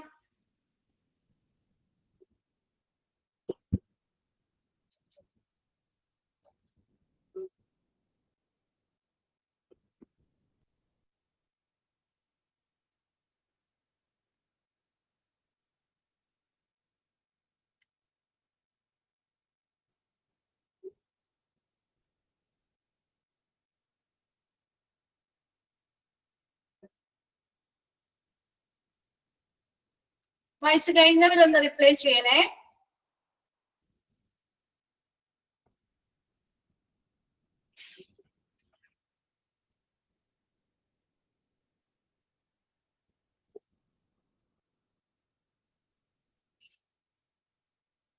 ഓക്കെ, നെക്സ്റ്റ് ഭാഗത്തേക്ക് പോട്ടെ. ക്ലിയർ അല്ലേ? ഓക്കെ, ശരി. നെക്സ്റ്റ് വൺ ആണ് need of public relation. Public റിലേഷന്റെ ആവശ്യകതയാണ് ഇനി നമ്മൾ നോക്കുന്നത് കേട്ടോ. ഒരു പബ്ലിക് റിലേഷൻ അല്ലെങ്കിൽ ഒരു പൊതുജന സമ്പർക്കത്തിന്റെ ആവശ്യകത എന്താണ്? First point, enhance visibility for the hospital, employees, program and services. അതായത് ഹോസ്പിറ്റലുമായി ബന്ധപ്പെട്ടോ അവിടുത്തെ എംപ്ലോയീസുമായി ബന്ധപ്പെട്ടോ ഹോസ്പിറ്റലിൽ നൽകുന്ന പ്രോഗ്രാമുകള്, അതുപോലെ അവർ നൽകുന്ന സർവീസുകളെയും സേവനങ്ങള് മുതലായവയുടെ ഒരു വിസിബിലിറ്റി അല്ലെങ്കിൽ ഒരു ദൃശ്യപാരത വർദ്ധിപ്പിക്കുന്നതിന് വേണ്ടി നല്ലൊരു പബ്ലിക് റിലേഷൻ ആവശ്യമായിട്ടുണ്ട്. അപ്പൊ ഒരു ഹോസ്പിറ്റലിനെ കുറിച്ചായിക്കോട്ടെ, അവിടുത്തെ എംപ്ലോയീസിനെ കുറിച്ചായിക്കോട്ടെ, അവിടെ നടത്തുന്ന പ്രോഗ്രാമുകളെ കുറിച്ച്, സർവീസുകള്, സേവനങ്ങളെ കുറിച്ചൊക്കെ ആളുകളിലേക്ക് അറിയണമെങ്കിൽ അവിടെ നല്ലൊരു പബ്ലിക് റിലേഷൻ ഉണ്ടെങ്കിലല്ലേ അതറിയാൻ പറ്റുള്ളൂ, അല്ലെ? പബ്ലിക്കുമായി ബന്ധപ്പെട്ട ഒരു ബന്ധമില്ല അല്ലെങ്കിൽ ഒരു റിലേഷൻ അല്ലെങ്കിൽ നമുക്ക് ഈ പറയുന്ന അവിടുത്തെ പ്രോഗ്രാമുകൾ, പുതിയതായിട്ട് കൊണ്ടുവരുന്ന പ്രോഗ്രാം ആയിക്കോട്ടെ, ആ ഹോസ്പിറ്റലുമായി ബന്ധപ്പെട്ട മറ്റു കാര്യങ്ങളായിക്കോട്ടെ, അവരുടെ സേവനങ്ങളായിക്കോട്ടെ, അവിടെയുള്ള എംപ്ലോയീസുമായി ബന്ധപ്പെട്ട കാര്യങ്ങളായിക്കോട്ടെ, അത്തരം കാര്യങ്ങൾ ഒരു പബ്ലിക്കിലേക്ക് അറിയാൻ പറ്റുമോ? ഒരു നല്ല ആശയവിനിമയം അല്ലെങ്കിൽ നല്ലൊരു ബന്ധം ഇല്ലെങ്കിൽ ഇല്ല, അല്ലെ? അപ്പൊ അവിടെ ഓരോ ഹോസ്പിറ്റലുമായി ബന്ധപ്പെട്ടോ അവിടുത്തെ എംപ്ലോയീസുമായി ബന്ധപ്പെട്ടോ പുതിയ പുതിയ പ്രോഗ്രാമുകളുമായി ബന്ധപ്പെട്ടോ അവർ നടത്തുന്ന സേവനങ്ങളുമായി ബന്ധപ്പെട്ടോ ഒരു വിസിബിലിറ്റി അല്ലെങ്കിൽ ഒരു ദൃശ്യകാരത വർദ്ധിപ്പിക്കുന്നതിന് വേണ്ടി പബ്ലിക് റിലേഷൻ സഹായിക്കുന്നുണ്ട്. രണ്ടാമത്തെ point, position in the hospital as A health care leader and authority within the community of region. അതായത് ഒരു പർട്ടിക്കുലർ പ്രദേശത്തെയോ അല്ലെങ്കിൽ ഒരു ഏരിയയിലെയോ ആരോഗ്യ സംരക്ഷണ നേതാവ് അല്ലെങ്കിൽ ആരോഗ്യ സംരക്ഷണ അധികാരി എന്ന നിലയിൽ ഒരു ആശുപത്രിയെ സ്ഥാപിക്കുന്നതിന് വേണ്ടി പബ്ലിക് റിലേഷൻ സഹായിക്കുന്നുണ്ട്. എന്ന് വെച്ചാൽ എന്താ ഉദ്ദേശിക്കുന്നത്? അതായത് നമ്മുടെ ഏരിയയിൽ കുറെ ഹോസ്പിറ്റൽ ഉണ്ടാവും, അല്ലെ? അതിൽ നമ്മൾ ഏറ്റവും കൂടുതൽ നമ്മുടെ ആ ഒരു ഏരിയയിലെ ആളുകള് ഡിപ്പെൻഡ് ചെയ്യുന്ന ഒരു ഹോസ്പിറ്റൽ ഉണ്ടാവും, ശരിയല്ലേ? എല്ലാ ഹോസ്പിറ്റലും എല്ലാ ആളുകളും എപ്പോഴും പോകണം എന്നില്ല. നമ്മുടെ ഏരിയയിൽ തന്നെ ഇപ്പൊ ഒരു 3-4 ഹോസ്പിറ്റൽ ഉണ്ടെങ്കിൽ അതിൽ നമുക്ക് ഇഷ്ടമുള്ളത് കൂടുതൽ ആളുകളും സ്ഥിരം പോകുന്ന അവരുടെ ഹെൽത്ത് റിലേറ്റഡ് ആയിട്ടുള്ള പ്രശ്നങ്ങൾക്ക് പോകുന്ന ഒരു ഹോസ്പിറ്റൽ ഉണ്ടാവും, ഇല്ലേ? നിങ്ങളുടെ ഓരോ ഏരിയയിലും ഉണ്ടാവും, അല്ലെങ്കിൽ നമ്മുടെ വീടിന്റെ അടുത്തോ ഒക്കെ ഉള്ള ഒരു ഹോസ്പിറ്റൽ, അല്ലെങ്കിൽ നമ്മൾ സ്ഥിരം പോകാൻ ആഗ്രഹിക്കുന്ന അല്ലെങ്കിൽ നമ്മുടെ ആ ഭാഗത്തുള്ള എല്ലാവരും മിക്കപ്പോഴും പോകുന്ന ഒരു ഹോസ്പിറ്റൽ ഉണ്ടാവും, ഉണ്ടല്ലോ. അപ്പൊ അത്തരം ആ ഒരു ഹോസ്പിറ്റൽ എന്ന് പറയുന്നത് എന്തുകൊണ്ടാണ് ആ ഒരു ഹോസ്പിറ്റലിനെ പിന്നെയും നമ്മൾ ഡിപ്പെൻഡ് ചെയ്യുന്നത്? നല്ലൊരു പബ്ലിക് റിലേഷനും നല്ല സർവീസുകളും കാഴ്ചവെക്കുന്ന ഒരു ഹോസ്പിറ്റൽ ആയതുകൊണ്ടാണ്, അല്ലെ? അപ്പൊ അങ്ങനെ ആ ഒരു പ്രദേശത്തെ അല്ലെങ്കിൽ ആ ഒരു ഏരിയയിലെ ഒരു ഹെൽത്ത് കെയർ ലീഡർ, അതായത് നമ്മുടെ ആരോഗ്യ പരിചരണത്തിന്റെ നേതാവ് അല്ലെങ്കിൽ ഒരു അധികാരി എന്ന നിലയിൽ ആ ഹോസ്പിറ്റലിനെ എത്തിച്ചത് എന്തുകൊണ്ടാണ്? അവിടെ നല്ല പബ്ലിക് റിലേഷൻ അവർ കീപ്പ് ചെയ്യുന്നത് കൊണ്ടാണ്, അല്ലേ? അപ്പൊ അവിടെ പബ്ലിക് റിലേഷൻ നന്നായിട്ട് കീപ്പ് ചെയ്യുന്ന ഒരു സ്ഥാപനമാണെങ്കിൽ ആ ഒരു കമ്മ്യൂണിറ്റിയുടെ അല്ലെങ്കിൽ ആ ഒരു പർട്ടിക്കുലർ പ്രദേശത്തെ ഒരു ഹെൽത്ത് കെയർ ലീഡർ അല്ലെങ്കിൽ അധികാരി എന്ന പൊസിഷനിലേക്ക് നമുക്ക് ആ ഒരു ഹോസ്പിറ്റലിനെ എത്തിക്കാനായിട്ട് സാധിക്കുമെന്ന് മനസ്സിലായോ? അപ്പൊ നമ്മുടെ ആ ഒരു ഹോസ്പിറ്റൽ നമ്മൾ സ്ഥിരം പോകുന്നത് നമുക്ക് ഇഷ്ടമുള്ളത് കൊണ്ടാണ്, അല്ലെ? അവര് നമ്മളോട് നല്ല രീതിയിൽ പെരുമാറുകയും നമുക്ക് ആവശ്യമുള്ള പരിചരണങ്ങളും നല്ല രീതിയിൽ തരുന്നത് കൊണ്ടാണ്, ശരിയല്ലേ? അപ്പൊ ആ ഒരു നമ്മുടെ ഒരു ഹെൽത്ത് കെയർ ലീഡർ അല്ലെങ്കിൽ ഒരു അധികാരി എന്ന് പറയുന്നത് ആ ഒരു ഹോസ്പിറ്റലായി മാറും. അറിയില്ലേ, നമ്മൾ എന്തൊരു ഹെൽത്ത് റിലേറ്റഡ് ആയിട്ടുള്ള കാര്യം നോക്കുമ്പോൾ സാധാരണയായിട്ട് പോകുന്ന ഒരു ഹോസ്പിറ്റൽ ആയിരിക്കുമല്ലോ അത്, അല്ലെ? സോ അത്തരം പ്രദേശത്ത് ആ ഒരു പ്രദേശത്തെ ഒരു ഹെൽത്ത് കെയർ ലീഡർ അല്ലെങ്കിൽ അതോറിറ്റി ആയിട്ട് ആ ഒരു ഹോസ്പിറ്റൽ മാറിയിട്ടുണ്ടെങ്കിൽ അത് നല്ലൊരു പബ്ലിക് റിലേഷനിലൂടെയാണ് ഉണ്ടായിരിക്കുന്നത്. മനസ്സിലായോ? സെക്കൻഡ് പോയിന്റ് ക്ലിയർ ആയോ? സെക്കൻഡ് പോയിന്റ് മനസ്സിലായോ? ഓക്കെ. തേർഡ് വൺ ആണ് increase awareness of the hospital total range of programs and services. അതുപോലെ ഹോസ്പിറ്റലിലെ മൊത്തത്തിലുള്ള പ്രോഗ്രാമുകളെയും സർവീസുകളുമായി ബന്ധപ്പെട്ട ഒരു അവയർനെസ് അല്ലെങ്കിൽ ഒരു അവബോധം നമുക്ക് നല്ലൊരു പബ്ലിക് റിലേഷൻ ഉണ്ടെങ്കിൽ വർദ്ധിപ്പിക്കാനായിട്ട് പറ്റും. Increase awareness of the hospital total range of program and services. ആ ഹോസ്പിറ്റലിലെ മൊത്തത്തിലുള്ള പരിപാടികളെ കുറിച്ചും സേവനങ്ങളെ കുറിച്ചുമുള്ള എല്ലാ തരത്തിലുമുള്ള ഒരു അവബോധം അല്ലെങ്കിൽ ഒരു അവയർനെസ് നമുക്ക് വർദ്ധിപ്പിക്കാനും പബ്ലിക് റിലേഷനിലൂടെ സാധിക്കുന്നുണ്ട്. Enhance the hospital image. ആ ഹോസ്പിറ്റലിലെ ഇമേജ് അല്ലെങ്കിൽ ആ ഹോസ്പിറ്റലിനെ കുറിച്ചുള്ള ഒരു ചിത്രം, ആ ഒരു ഇമേജ് മികച്ചതാക്കാൻ അല്ലെങ്കിൽ വർദ്ധിപ്പിക്കാനായിട്ട് പബ്ലിക് റിലേഷനിലൂടെ സാധിക്കുന്നുണ്ട്. Assisting recruitment and retention of employees. അതുപോലെ തന്നെ നല്ലൊരു പബ്ലിക് റിലേഷൻ ഉള്ള ഒരു സ്ഥാപനമാണെങ്കിൽ അവിടേക്ക് എംപ്ലോയീസിന് കിട്ടാനായിട്ട് ബുദ്ധിമുട്ടുണ്ടാവും. ഉണ്ടാവോ? നല്ലൊരു പബ്ലിക് റിലേഷൻ എന്ന് പറയുമ്പോ എന്താണ് അതിന്റെ അർത്ഥം? പബ്ലിക് എന്നതിൽ ഉൾപ്പെടുന്ന ആളുകൾ തന്നെയല്ലേ അവിടുത്തെ തൊഴിലാളികളും, അല്ലേ? പബ്ലിക്കിൽ ഉൾപ്പെടുന്ന ആളുകൾ തന്നെയല്ലേ തൊഴിലാളികൾ. അപ്പൊ അവരോടും നല്ലൊരു റിലേഷൻഷിപ്പ് കീപ്പ് ചെയ്യുന്നുണ്ടെന്നല്ലേ അതിന്റെ അർത്ഥം, അല്ലെ? അപ്പൊ അത്തരത്തില് നല്ലൊരു റിലേഷൻഷിപ്പ് കീപ്പ് ചെയ്യുന്ന ഒരു സ്ഥാപനത്തിലേക്ക് ജീവനക്കാരെ കിട്ടാൻ ബുദ്ധിമുട്ടുണ്ടാവോ? ബുദ്ധിമുട്ടുണ്ടാവോ? എംപ്ലോയീസിനെ കിട്ടാനായിട്ടുള്ള റിക്രൂട്ട്മെന്റ് അല്ലെങ്കിൽ നിയമനം നടത്താൻ ബുദ്ധിമുട്ടുണ്ടാവോ? ഇല്ല, അല്ലെ? അതുപോലെ തന്നെ അവിടുത്തെ ആളുകൾ പിരിഞ്ഞു പോവാനുള്ള സാധ്യത കുറവല്ലേ? നല്ലൊരു ബന്ധമാണ് സ്ഥാപിക്കുന്നത്, നല്ലൊരു ബന്ധം അവരുമായിട്ടുണ്ട്, എംപ്ലോയീസുമായിട്ട് നല്ലൊരു റിലേഷൻഷിപ്പ് അവർ കീപ്പ് ചെയ്യുന്നുണ്ടെങ്കിൽ റിട്ടൻഷൻ ഓഫ് എംപ്ലോയീസ്, അല്ലെ? ആ നിയമിതരായിട്ടുള്ള എംപ്ലോയീസിനെ അവിടെ നിലനിർത്താനും അത് സഹായിക്കുന്നുണ്ട്, അല്ലെ? അതുപോലെ act as A foundation when unreal news about the hospital happens. നോക്കിയേ, അപ്പൊ നമുക്കറിയാം, ഇപ്പൊ നമുക്ക് ഏറ്റവും ഇഷ്ടപ്പെട്ട നമ്മൾ സ്ഥിരം പോകുന്ന ഒരു ഹോസ്പിറ്റലാണ്, അവിടുത്തെ എല്ലാ സർവീസുകളും കാര്യങ്ങളും ഒക്കെ നമുക്ക് ഭയങ്കര ഇഷ്ടം. അങ്ങനെ പോകുന്ന ഒരു ഹോസ്പിറ്റലിനെ കുറിച്ച് എന്തെങ്കിലും ഫേക്ക് ആയിട്ടുള്ള അല്ലെങ്കിൽ യഥാർത്ഥമല്ലാത്തൊരു ന്യൂസ് കേൾക്കാം, നിങ്ങൾ അത് വിശ്വസിക്കോ? വിശ്വസിക്കോ? ഒരു ഫേക്ക് ആയിട്ടുള്ള അല്ലെങ്കിൽ അൺറിയൽ ആയിട്ടുള്ള ന്യൂസുകൾ കേട്ടാല് വിശ്വസിക്കോ നിങ്ങള്? ഇല്ല, അല്ലെ? നമ്മൾ ആരും വിശ്വസിക്കില്ല. കാരണം നമ്മൾ പറയും, നമ്മൾ എപ്പോഴും പോകുന്ന ഹോസ്പിറ്റൽ അവിടെ അങ്ങനെ ഒന്നും നടക്കാൻ സാധ്യതയില്ല എന്ന് നമ്മൾ വാദിക്കും, അല്ലെ? ഇപ്പൊ ഇത് എന്താണ്? നല്ലൊരു പബ്ലിക് റിലേഷൻ കീപ്പ് ചെയ്യുന്ന ഒരു സ്ഥാപനമാണെങ്കിൽ ഇത്തരത്തിലൊരു അൺറിയൽ ആയിട്ടുള്ള ന്യൂസോ അല്ലെങ്കിൽ ഒരു ഹോസ്പിറ്റലുമായി ബന്ധപ്പെട്ട ഒരു ഫേക്ക് ആയിട്ടുള്ള ഒരു ന്യൂസോ കാര്യങ്ങളോ ഒക്കെ എന്തെങ്കിലും സംഭവങ്ങളോ അല്ലെങ്കിൽ ന്യൂസോ കാര്യങ്ങളോ വാർത്തകളോ ഒക്കെ വന്നാൽ പോലും അതിനെതിരെ ഒരു അടിസ്ഥാനമായിട്ട് ഈ ഒരു പബ്ലിക് റിലേഷൻ പ്രവർത്തിക്കും എന്നാ പറയുന്നത്. മനസ്സിലാവുന്നുണ്ടോ? അപ്പൊ നല്ലൊരു പബ്ലിക് റിലേഷൻ ഉണ്ടെങ്കിൽ ഒരു അത്തരത്തിലുള്ള എന്ത് ന്യൂസ് വന്നാലും അത് പബ്ലിക് എന്ത് ചെയ്യുന്നില്ല? വിശ്വസിക്കുന്നില്ല. അപ്പൊ അതിന് പകരമായിട്ട് ഒരു അടിസ്ഥാനമായിട്ട് ഈ ഒരു പബ്ലിക് റിലേഷൻ അവിടെ ഒരു ഫൗണ്ടേഷൻ മോഡലായിട്ട് അല്ലെങ്കിൽ ഫൗണ്ടേഷൻ ആയിട്ട് പ്രവർത്തിക്കുന്നുണ്ട്. ദെൻ അടുത്തത് ഇംപ്രൂവ് എംപ്ലോയി മൊറൽ. എംപ്ലോയീസിന്റെ മനോവീര്യം നമുക്ക് വർദ്ധിപ്പിക്കാൻ പറ്റില്ലേ? നല്ലൊരു പബ്ലിക് റിലേഷൻ ഉള്ള സ്ഥാപനമാണെങ്കിലും ഒരുപാട് ആളുകളുമായിട്ട് ഇടപെടലുകൾ നടത്താനായിട്ട് ആ ഹോസ്പിറ്റലിലെ സ്റ്റാഫുകൾക്ക് പറ്റില്ലേ? നല്ലൊരു പബ്ലിക് റിലേഷൻ ഉള്ള സ്ഥാപനമാണെങ്കിൽ ഇഷ്ടംപോലെ സ്റ്റാഫുകൾ കസ്റ്റമേഴ്സ് അവിടെ വരും, അല്ലെ? അപ്പൊ അതിനനുസരിച്ച് ഒരുപാട് ആളുകളുമായിട്ട് ഇടപെടലുകൾ നടത്താനും അതിനനുസരിച്ച് അവരുടെ ആ ഒരു കോൺഫിഡൻസും മനോവീര്യവും കാര്യങ്ങളൊക്കെ കൂട്ടാനും അത് സഹായകമാണ്. അപ്പൊ നീഡ് ഓഫ് പബ്ലിക് റിലേഷൻ ആണ് നമ്മൾ പറഞ്ഞുകൊണ്ടിരുന്നത്. പബ്ലിക് റിലേഷന്റെ ആവശ്യകതകള് അതിൽ ഒന്നാമത്തെ പോയിന്റ് പറഞ്ഞത് ഹോസ്പിറ്റൽസ്, അവിടുത്തെ എംപ്ലോയീസ്, അവിടുത്തെ പ്രോഗ്രാംസ്, സർവീസുകളുമായി ബന്ധപ്പെട്ട ഒരു വിസിബിലിറ്റി അല്ലെങ്കിൽ ദൃശ്യഭാരത നമുക്ക് വർദ്ധിപ്പിക്കാനായിട്ട് സാധിക്കുന്നുണ്ട്. രണ്ടാമത് ആ ഒരു ഹോസ്പിറ്റൽ എന്ന് പറയുന്ന ആ ഒരു നിലനിൽക്കുന്ന ആ ഒരു കമ്മ്യൂണിറ്റി അല്ലെങ്കിൽ ആ ഒരു പ്രദേശത്തിന്റെ ഒരു ലീഗൽ ഹെൽത്ത് കെയർ ലീഡർ അല്ലെങ്കിൽ ഒരു ആരോഗ്യ സംരക്ഷണ നേതാവ് അല്ലെങ്കിൽ ആരോഗ്യ സംരക്ഷണ അധികാരി എന്ന നിലയിലേക്ക് ആ ഹോസ്പിറ്റലിനെ ആ ഒരു സ്ഥാനത്തേക്ക് ആ ഹോസ്പിറ്റലിനെ എത്തിക്കണമെങ്കിൽ പബ്ലിക് റിലേഷൻ വളരെ അത്യാവശ്യമാണ്. അതുപോലെ മൂന്നാമത്തെ പോയിന്റ് പറഞ്ഞത് ഹോസ്പിറ്റലിലെ മൊത്തത്തിലുള്ള പ്രോഗ്രാമുകളും സർവീസുകളെ കുറിച്ചും ആളുകളിൽ ഒരു അവബോധം വർദ്ധിപ്പിക്കണമെങ്കിൽ പബ്ലിക് റിലേഷൻ അനിവാര്യമാണ്.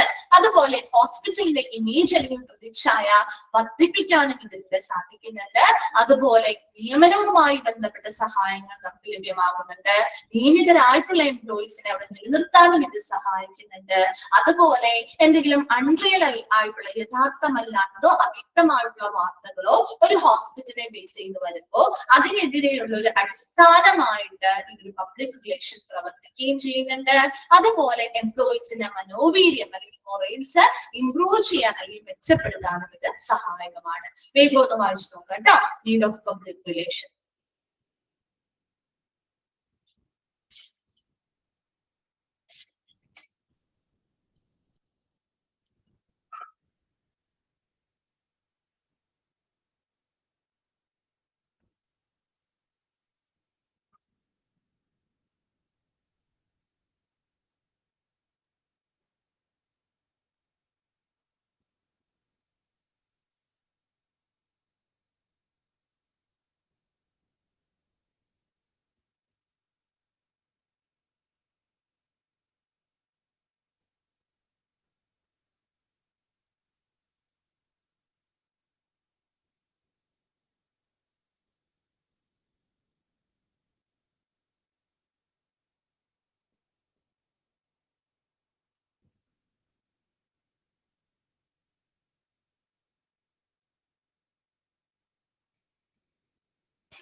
ഓക്കെ, വായിച്ചു കഴിഞ്ഞല്ലോ.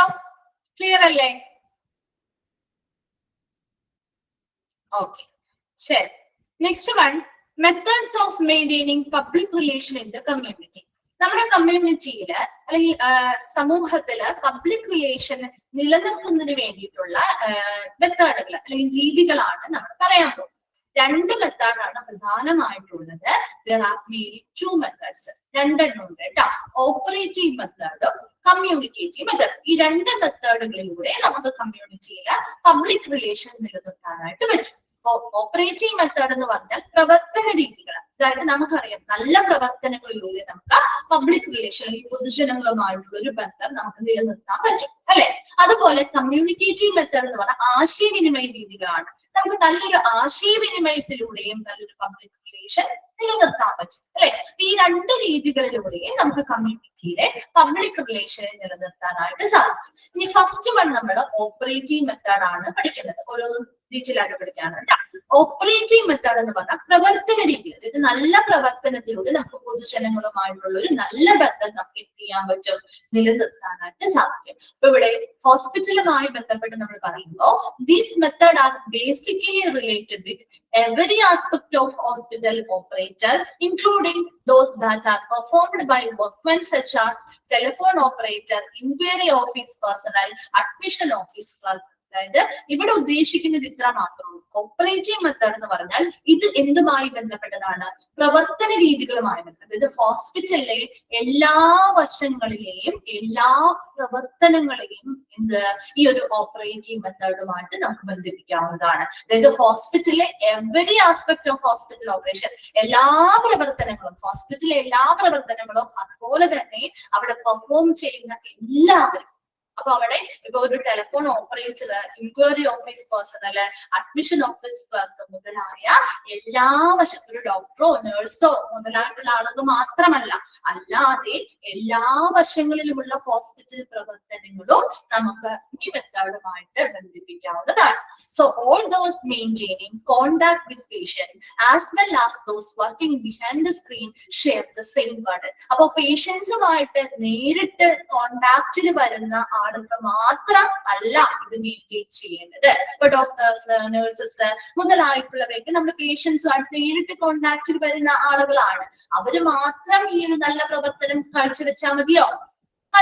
ഒരു ഹോസ്പിറ്റലിൽ ചെല്ലുമ്പോ ഡോക്ടറും അവിടുത്തെ നേഴ്സും മാത്രം നമുക്ക് നല്ല പ്രവർത്തനങ്ങൾ അല്ലെങ്കിൽ നല്ല രീതിയിലുള്ള പെർഫോമൻസ് കാഴ്ചവെച്ചാൽ മതിയോ?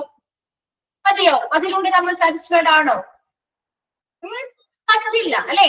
ആ ഹോസ്പിറ്റലിൽ നിന്ന് കിട്ടുന്ന എല്ലാ പ്രവർത്തനങ്ങളിലും നല്ല രീതിയിലുള്ള ഒരു പെർഫോമൻസ് വേണ്ടേ? പേഷ്യൻസുമായിട്ട് കോണ്ടാക്റ്റിലുള്ളവര് മാത്രമല്ല നമ്മുടെ ഹോസ്പിറ്റലിൽ പ്രവർത്തിക്കുന്നത്, അല്ലേ? നമ്മൾ നേരിട്ട് കാണുന്ന ആളുകൾ വളരെ കുറവാണ്, അല്ലെ? കുറച്ച് ആളുകളെ നമ്മൾ നേരിട്ട് കാണുന്ന ഒരു ഹോസ്പിറ്റലിൽ ചെല്ലുമ്പോൾ, ശരിയല്ലേ? അതിന്റെ കർട്ടന് പിന്നിൽ അല്ലെങ്കിൽ എന്താണ് പറയാ, സ്ക്രീനിന് പിന്നിൽ പ്രവർത്തിക്കുന്ന ഒരുപാട് ആളുകളുണ്ട്, ഇല്ലേ? ഒരുപാട് ആളുകളില്ലേ? നമ്മളൊരു ഹോസ്പിറ്റലിൽ ചെന്ന് നമുക്ക് ട്രീറ്റ്മെന്റുകൾ കിട്ടുമോ, അത് കഴിഞ്ഞ് നമ്മുടെ കയ്യിലേക്ക് ഒരു ബില്ല് കിട്ടുന്നത് വരെ സ്ക്രീനിന് പിന്നിൽ പ്രവർത്തിക്കുന്ന ഒരുപാട് ആളുകളുണ്ട്, ശരിയല്ലേ? കുറച്ച് പേരുകളെ മാത്രമേ നമ്മൾ കാണുന്നുള്ളൂ മാത്രമേ ഉള്ളൂ. പക്ഷെ ഇവരെല്ലാവരും ഒരേ രീതിയിലുള്ള എഫേർട്ട് എടുത്താലല്ലേ നമുക്ക് നല്ലൊരു റിസൾട്ട് കിട്ടുള്ളൂ, അല്ലെ? എല്ലാവരും നല്ല രീതിയിൽ എഫേർട്ട് എടുക്കണം, അല്ലെ?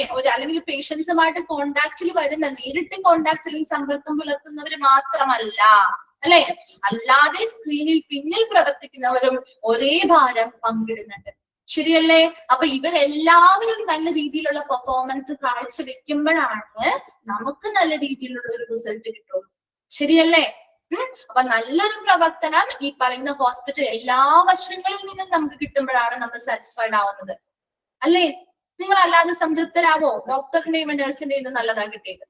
അത് മാത്രമാണോ? അല്ല. നമ്മളൊരു ഹോസ്പിറ്റലിൽ ചെല്ലുന്ന സമയം മുതൽ നമ്മൾ ഓരോ കാര്യങ്ങളും ശ്രദ്ധിക്കാറുണ്ട്, ശരിയല്ലേ? ഒരു അഡ്മിനിസ്ട്രേഷൻ വിഭാഗത്തിൽ അല്ലെങ്കിൽ നമ്മൾ ആ ഒരു റിസപ്ഷനിലേക്ക് പോകുമ്പോൾ നമ്മൾ അവര് മൈൻഡ് ചെയ്യുന്നില്ല, അതേസമയം നമ്മളോട് നല്ല രീതിയിൽ ബിഹേവ് ചെയ്യുന്നില്ല, അവിടെ മുതൽ നമ്മുടെ സാറ്റിസ്ഫാക്ഷൻ കുറയും, ശരിയല്ലേ? സാറ്റിസ്ഫാക്ഷൻ ലെവൽ കുറയും. അതേസമയം നമ്മൾ ഹോസ്പിറ്റലിൽ ചെല്ലുന്നത് മുതൽ നമ്മൾ പോരുന്നത് വരെ എല്ലാവരും, അതായത് അവിടെ നിന്ന് നമുക്ക് കിട്ടുന്ന എല്ലാ കാര്യങ്ങളും നല്ല രീതിയിലുള്ളതാണെങ്കിലോ, നല്ല പ്രവർത്തനങ്ങൾ അവർ കാഴ്ചവെക്കുന്നു, അതിന്റെ നല്ല റിസൾട്ടുകൾ നമുക്ക് കിട്ടുകയാണെങ്കിലോ, ഒരു പേഷ്യന്റ് അവിടെ നിന്ന് പോരുന്നത് സംതൃപ്തിയോട് കൂടിയായിരിക്കും, ശരിയല്ലേ? അപ്പൊ ഇതാണ് ഇവിടെയും പറയുന്നത്, നല്ല പ്രവർത്തനങ്ങളിലൂടെ നമുക്ക് നല്ലൊരു പബ്ലിക് റിലേഷൻ ഉണ്ടാക്കിയെടുക്കാൻ പറ്റും. അപ്പൊ ഒരിക്കലും അത് നേരിട്ട് ഹോസ്പിറ്റലിലെ പേഷ്യൻസിനോട് കോണ്ടാക്ട് ചെയ്യുന്നവര് മാത്രം നല്ല പ്രവർത്തനങ്ങൾ കാഴ്ചവെച്ചാൽ പോരാ, മറിച്ച് ആ ഹോസ്പിറ്റലിലെ എല്ലാ വശങ്ങളുമായി ബന്ധപ്പെട്ടും പ്രവർത്തിക്കുന്ന ഓരോരുത്തരും അതിന്റെ ആ ഒരു ഭാരം പങ്കിടുന്നുണ്ട്. ക്ലിയർ ആണോ? അത് മനസ്സിലായോ? ഓക്കെ ആണോ? ഓക്കെ, ശരി. Then ഇനി ജസ്റ്റ് മിസ് ഒന്ന് പറയുന്നതാണ് കേട്ടോ 3 point. the 3 fundamental components of community operation. Community പ്രവർത്തനങ്ങളുമായി ബന്ധപ്പെട്ട് 3 അടിസ്ഥാന ഘടകങ്ങളാണ് പറയുന്നത്. ഇതെല്ലാം നമ്മൾ ഉദ്ദേശിക്കുന്നത് നമ്മളുമായിട്ട് കണക്ട് ചെയ്യാൻ പറ്റുള്ളത്. ഫസ്റ്റ് വണ്ണാണ് ജോയ്ഫുൾ ആൻഡ് പൊളൈറ്റ് ബിഹേവിയർ. എന്ന് വെച്ചാൽ എന്താ ഉദ്ദേശിക്കുന്നത്? ഒരു സന്തോഷകരവും മാന്യവുമായിട്ടുള്ള ഒരു പെരുമാറ്റം വരിക എന്നുള്ളത്. ശരിയല്ലേ? ഒരു ഹോസ്പിറ്റലിൽ ചെല്ലുമ്പോൾ നമ്മൾ പ്രതീക്ഷിക്കുന്ന ഒരു കാര്യമല്ലേ ഇത്, അല്ലേ? അത് അവിടുത്തെ പബ്ലിക്കിന് കൊടുക്കുന്നതിലൂടെ നമുക്ക് പബ്ലിക് റിലേഷൻ ഉണ്ടാക്കിയെടുക്കാൻ പറ്റുമോ? അല്ലെ? നമുക്ക് നല്ല വളരെ സന്തോഷത്തോടു കൂടിയുള്ള ഒരു മാന്യമായ പെരുമാറ്റം അവരുടെ ഭാഗത്ത് നമ്മളിലേക്ക് ഉണ്ടാവുക, നമ്മൾ പ്രതീക്ഷിക്കുന്ന കാര്യമല്ലേ? അതെ. രണ്ടാമത്തത് ക്വിക്ക് ആൻഡ് എഫിഷ്യന്റ് ട്രീറ്റ്മെന്റ്. ഒരുപാട് സമയമൊന്നും നമ്മൾ വെയിറ്റ് ചെയ്ത് ബുദ്ധിമുട്ടിക്കാതെ വളരെ പെട്ടെന്ന് വേഗമേറിയതും കാര്യക്ഷമവുമായിട്ടുള്ള ചികിത്സകൾ നൽകുക. മൂന്നാമത്തത് clear environment and well appearance of the workers. അതുപോലെ ജീവനക്കാരാണെങ്കിലും വളരെ വെൽ അപ്പിയറൻസിൽ നമ്മൾ മുന്നിൽ പ്രസന്റ് ചെയ്യുക, നല്ലൊരു വ്യക്തമായിട്ടുള്ള നല്ലൊരു വൃത്തിയുള്ള ഒരു അന്തരീക്ഷം നമുക്ക് പ്രൊവൈഡ് ചെയ്യുക. ഇതെല്ലാം വളരെ ബേസിക് ആയിട്ടുള്ള അടിസ്ഥാനപരമായ 3 ഘടകങ്ങളാണ്. കമ്മ്യൂണിറ്റി പ്രവർത്തനങ്ങളുമായി ബന്ധപ്പെട്ട 3 ഫണ്ടമെന്റൽ കമ്പോണൻസ് ആണ് ജോയ്ഫുൾ ആൻഡ് പൊളൈറ്റ് ബിഹേവിയർ. വളരെ സന്തോഷകരവും അതുപോലെ മാന്യവുമായിട്ടുള്ള ഒരു പെരുമാറ്റം. രണ്ടാമത്തത് ക്വിക്ക് ആൻഡ് എഫിഷ്യന്റ് ട്രീറ്റ്മെന്റ്, വേഗമേറിയതും കാര്യക്ഷമവുമായിട്ടുള്ള ചികിത്സ നൽകുക. മൂന്നാമത്തത് ഒരു വ്യക്തമായിട്ടുള്ള ഒരു എൻവയോൺമെന്റ്, അതായത് ഒരു വളരെ നീറ്റ് ആൻഡ് ക്ലീൻ ആയിട്ടുള്ള ഒരു എൻവയോൺമെന്റ് അല്ലെങ്കിൽ അന്തരീക്ഷം പ്രൊവൈഡ് ചെയ്യുക. അവർക്ക് വളരെ സേഫ് ആയിട്ടുള്ള കംഫർട്ടബിൾ ആയിട്ടുള്ള ഒരു അന്തരീക്ഷം പ്രൊവൈഡ് ചെയ്യുക. വർക്കേഴ്സിന്റെ വെൽ അപ്പിയറൻസ്, നല്ലൊരു എന്താണ് അപ്പിയറൻസും അവർ കാഴ്ചവെക്കുക. ഇത്രയും കാര്യങ്ങൾ 3 ഫണ്ടമെന്റൽ കമ്പോണൻസ് ആണ്. ഇവിടെ വരെയും ജസ്റ്റ് നോക്കിയിട്ട് വരാം. നെക്സ്റ്റ് ക്ലാസ്സിൽ ബാക്കി ഭാഗം കണ്ടിന്യൂ ചെയ്യാം കേട്ടോ. Okay, thank you.